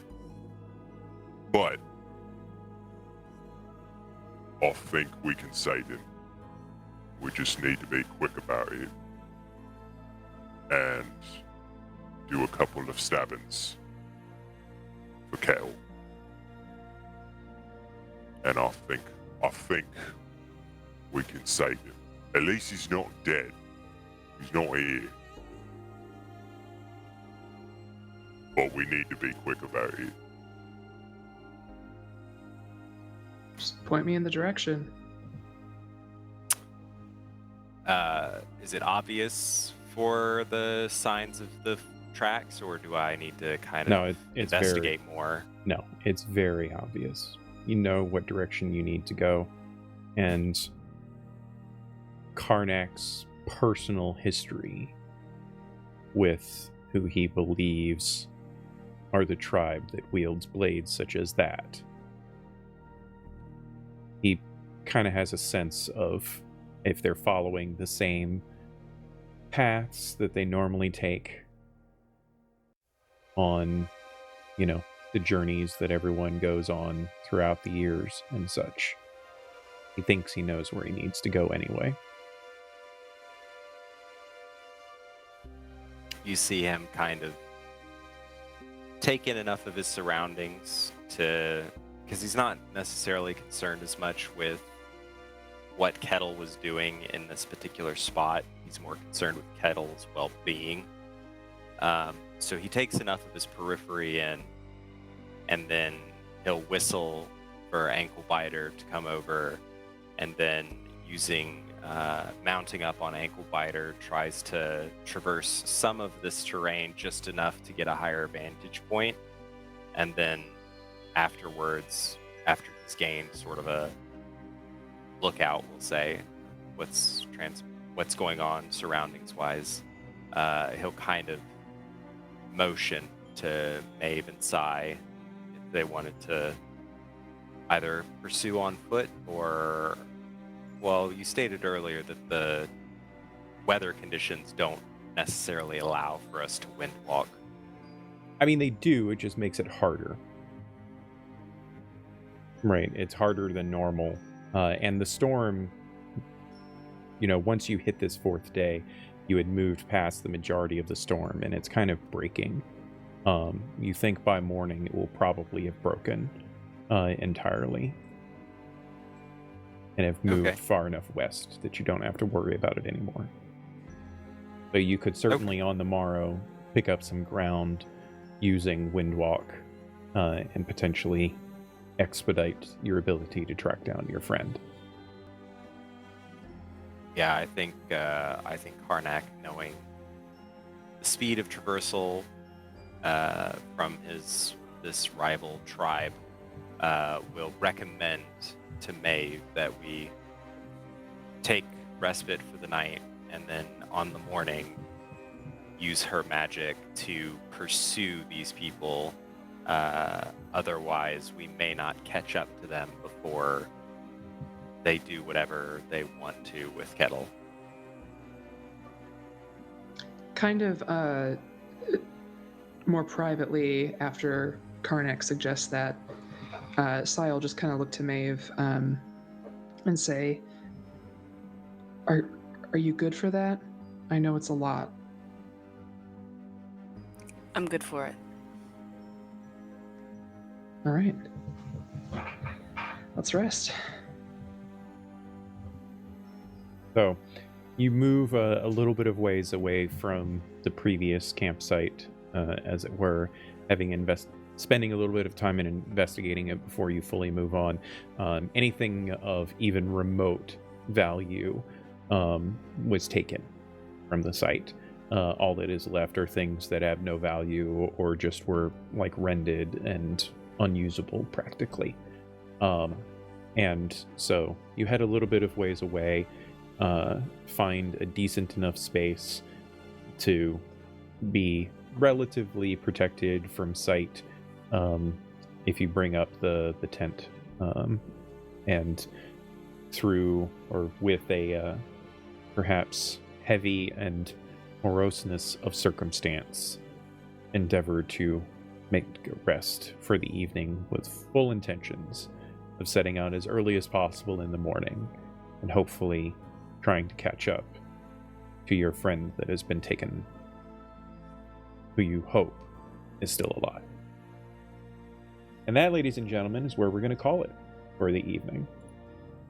We began on a serious note, and we have ended on a serious note. I feel like that's going to be a theme of this particular adventure arc, seriousness, as it were. But hopefully we can continue to find moments of levity that bring the joy. I think we had more than a handful of those in this particular episode. Thank you so much for joining us tonight. Please stick around as we're going to give these people an opportunity to tell us about who they are and what kind of awesome things they've got going on. And I'm going to talk a little bit about the awesomeness that we've got going on the channel before we raid into one of our friends. We will mix things up and go in reverse order to what we did at the introductions, and we will start with Aaron. Aaron, please give everybody an opportunity to learn a little bit about yourself and where they can find you in your socials and what kind of things you're up to. Well, thanks everyone for being here. Again, my name's Aaron. You can find me on my Instagram for Omega Paints and Prints. I just recently started, so forgive me if I haven't memorized if it's paint. It's on the print. screen in a moment. It'll be, your socials have been flashing. It'll be up there. Good. Omega Print Paint. There we go. So you can find me there. I'm a hobbyist, and so I like to do crafty things. So 3D printing, miniature painting, anything of that sorts. Which in person games, this works very well for. Oh look, you've got that nice little person to represent your character. Cool. It's harder and harder these days, but I still try and keep up with it. And on my Instagram, I'll try and post more works in progress or completed items. Otherwise, I'm just your every average day adult, going to work, coming home, and hopefully finding time to decompress. I love playing with these guys. Role playing has always been sort of a way of escape and a way to act out the characters that you thought of in your head and haven't yet gotten the chance to do so. And I've been doing that for quite a long time, so it's always nice to kind of dust off the old role-playing experience and use it for such a great experience and with a great group of people. So I'm glad we got to share this tonight, and I'm looking forward to even more episodes. Indeed. I think everybody's going to love Karnak, and at the very least, they're going to love Ankle-Biter. So, continuing on, Deb. Hello. I'm Deb. I was playing Maeve, our team mom, Plant Witch. This was such a good episode. I loved it. I'm here on Wednesdays, which is great. I love when it's Wednesday. Coming up at the end of the month, I have a couple things. There's going to be an Obajima playtest game on this channel that Annika's running. That's going to be super fun. Obajima is a kind of Studio Ghibli, Legend of Zelda mix. It's going to be so cozy and nice. I'll be over on Lana Eterna channel playing the Halloween game. And then for the charity stream on the 4th, I will be playing in Miko's Library Cats game, so I get to be a magical cat. So lots of good stuff coming up. I will likely post about it on my Instagram at @dsweats and my Blue Sky also at @dsweats. So yeah, that's me. Yeah, but distinctly not X or Twitter or whatever it is, because that's a man from Texas. It's a man from Texas. Speaking of men from Texas, Ian, we miss you. Can't wait to Ian. meet your character next week. Yeah. Hope he's alive. A fellow Texan, believe it or not. Yeah. Hey. Yes, and Beth, you want to round this out here? I would love to. This was great. I'm Hey guys, I'm Beth, and I do this often. You can find me all over the internet at Beth Masco. I'm here on Wednesdays perpetually. Coming up, I've got some pretty fun stuff. This Thursday, I'm going to be over on the Roll D5 channel. We're playing a game called Low Stakes, which is essentially a what we do in the shadows kind of dealio, so that's going to be something special. And then on Monday the 16th, I'm doing a 10 Candles game over on the Exquisite Corpse Presents channel, which should also be great. I love pain, so that is a fun game, and That's why you whiz. keep letting me GM for you. Yeah, this was really great. Hey Deb, thanks for the role playing. That was super fun. And I love Karnak already. This is we're gonna have some fun. This is the best. I agree. I think we're going to have lots of fun despite the dire circumstances that you all are dealing with. I think it's going to be a lot of fun. Hi everyone, I am Miko, otherwise known as the OKSGM. You can find me on all of the socials at the_OKS_GM, or on places that don't like underscores, you just take them out. Because, socials are weird. I am on the production team over here at Wanderer's Haven. Good group of folks. We have all kinds of cool stuff going on. Every Wednesday we've got the Ysterra game. This arc is going to be going on for the next 6 weeks. And then we've got a couple of holiday interludes going on at the end of November and beginning of December. So please tune in to our socials for that. You can find most everything that the channel has ongoing at WH Pubs. That's Jeremy, and he does a really good job of keeping people up to date on the things we've got. We've got Miniature Mondays. Jeremy or sometimes other members of the team get together and make cool minis using Hero Forge. And then we've got the Wednesday here. We do have upcoming a Ghostbusters game that is TBD on some of the details for it, but it looks like it's going to be probably Mondays in November. That's going to prove to be fun, I think. We've got an Alien game coming up soon. We've got a charity stream coming up soon, November 4th charity stream. Somehow I managed to convince myself that I could produce a 12-hour stream for charity on November 4th. Oh, and I'm also going to be running a game for it simultaneously as well. But that's going to be a ton of fun. Beth is running a Kevin Bacon Tremors inspired kind of survival game, and then I'm doing Library Cats, which is where everybody plays magical cats in a magical library. And I don't know if Deb or Beth, if you guys picked up on it, it's going to be in Ysterra and at the Salaxian Institute. Stop. And then That's awesome. Kevin is going to be rounding us out with a God, I can never remember the name of it, but it's basically a video game inspired game where everyone is playing classic video game characters. Level Up or something, I don't remember, but that's the theme of it is going to be insane, so really looking forward to that. So yeah, tune in for all of that cool stuff, and especially I hope I get to see all of you again next week. We are going to raid into our good friends Dork Tales here in just a few moments, so yeah, when you get there, please tell them who sent you and say hi, and we will see you all again very soon. Bye.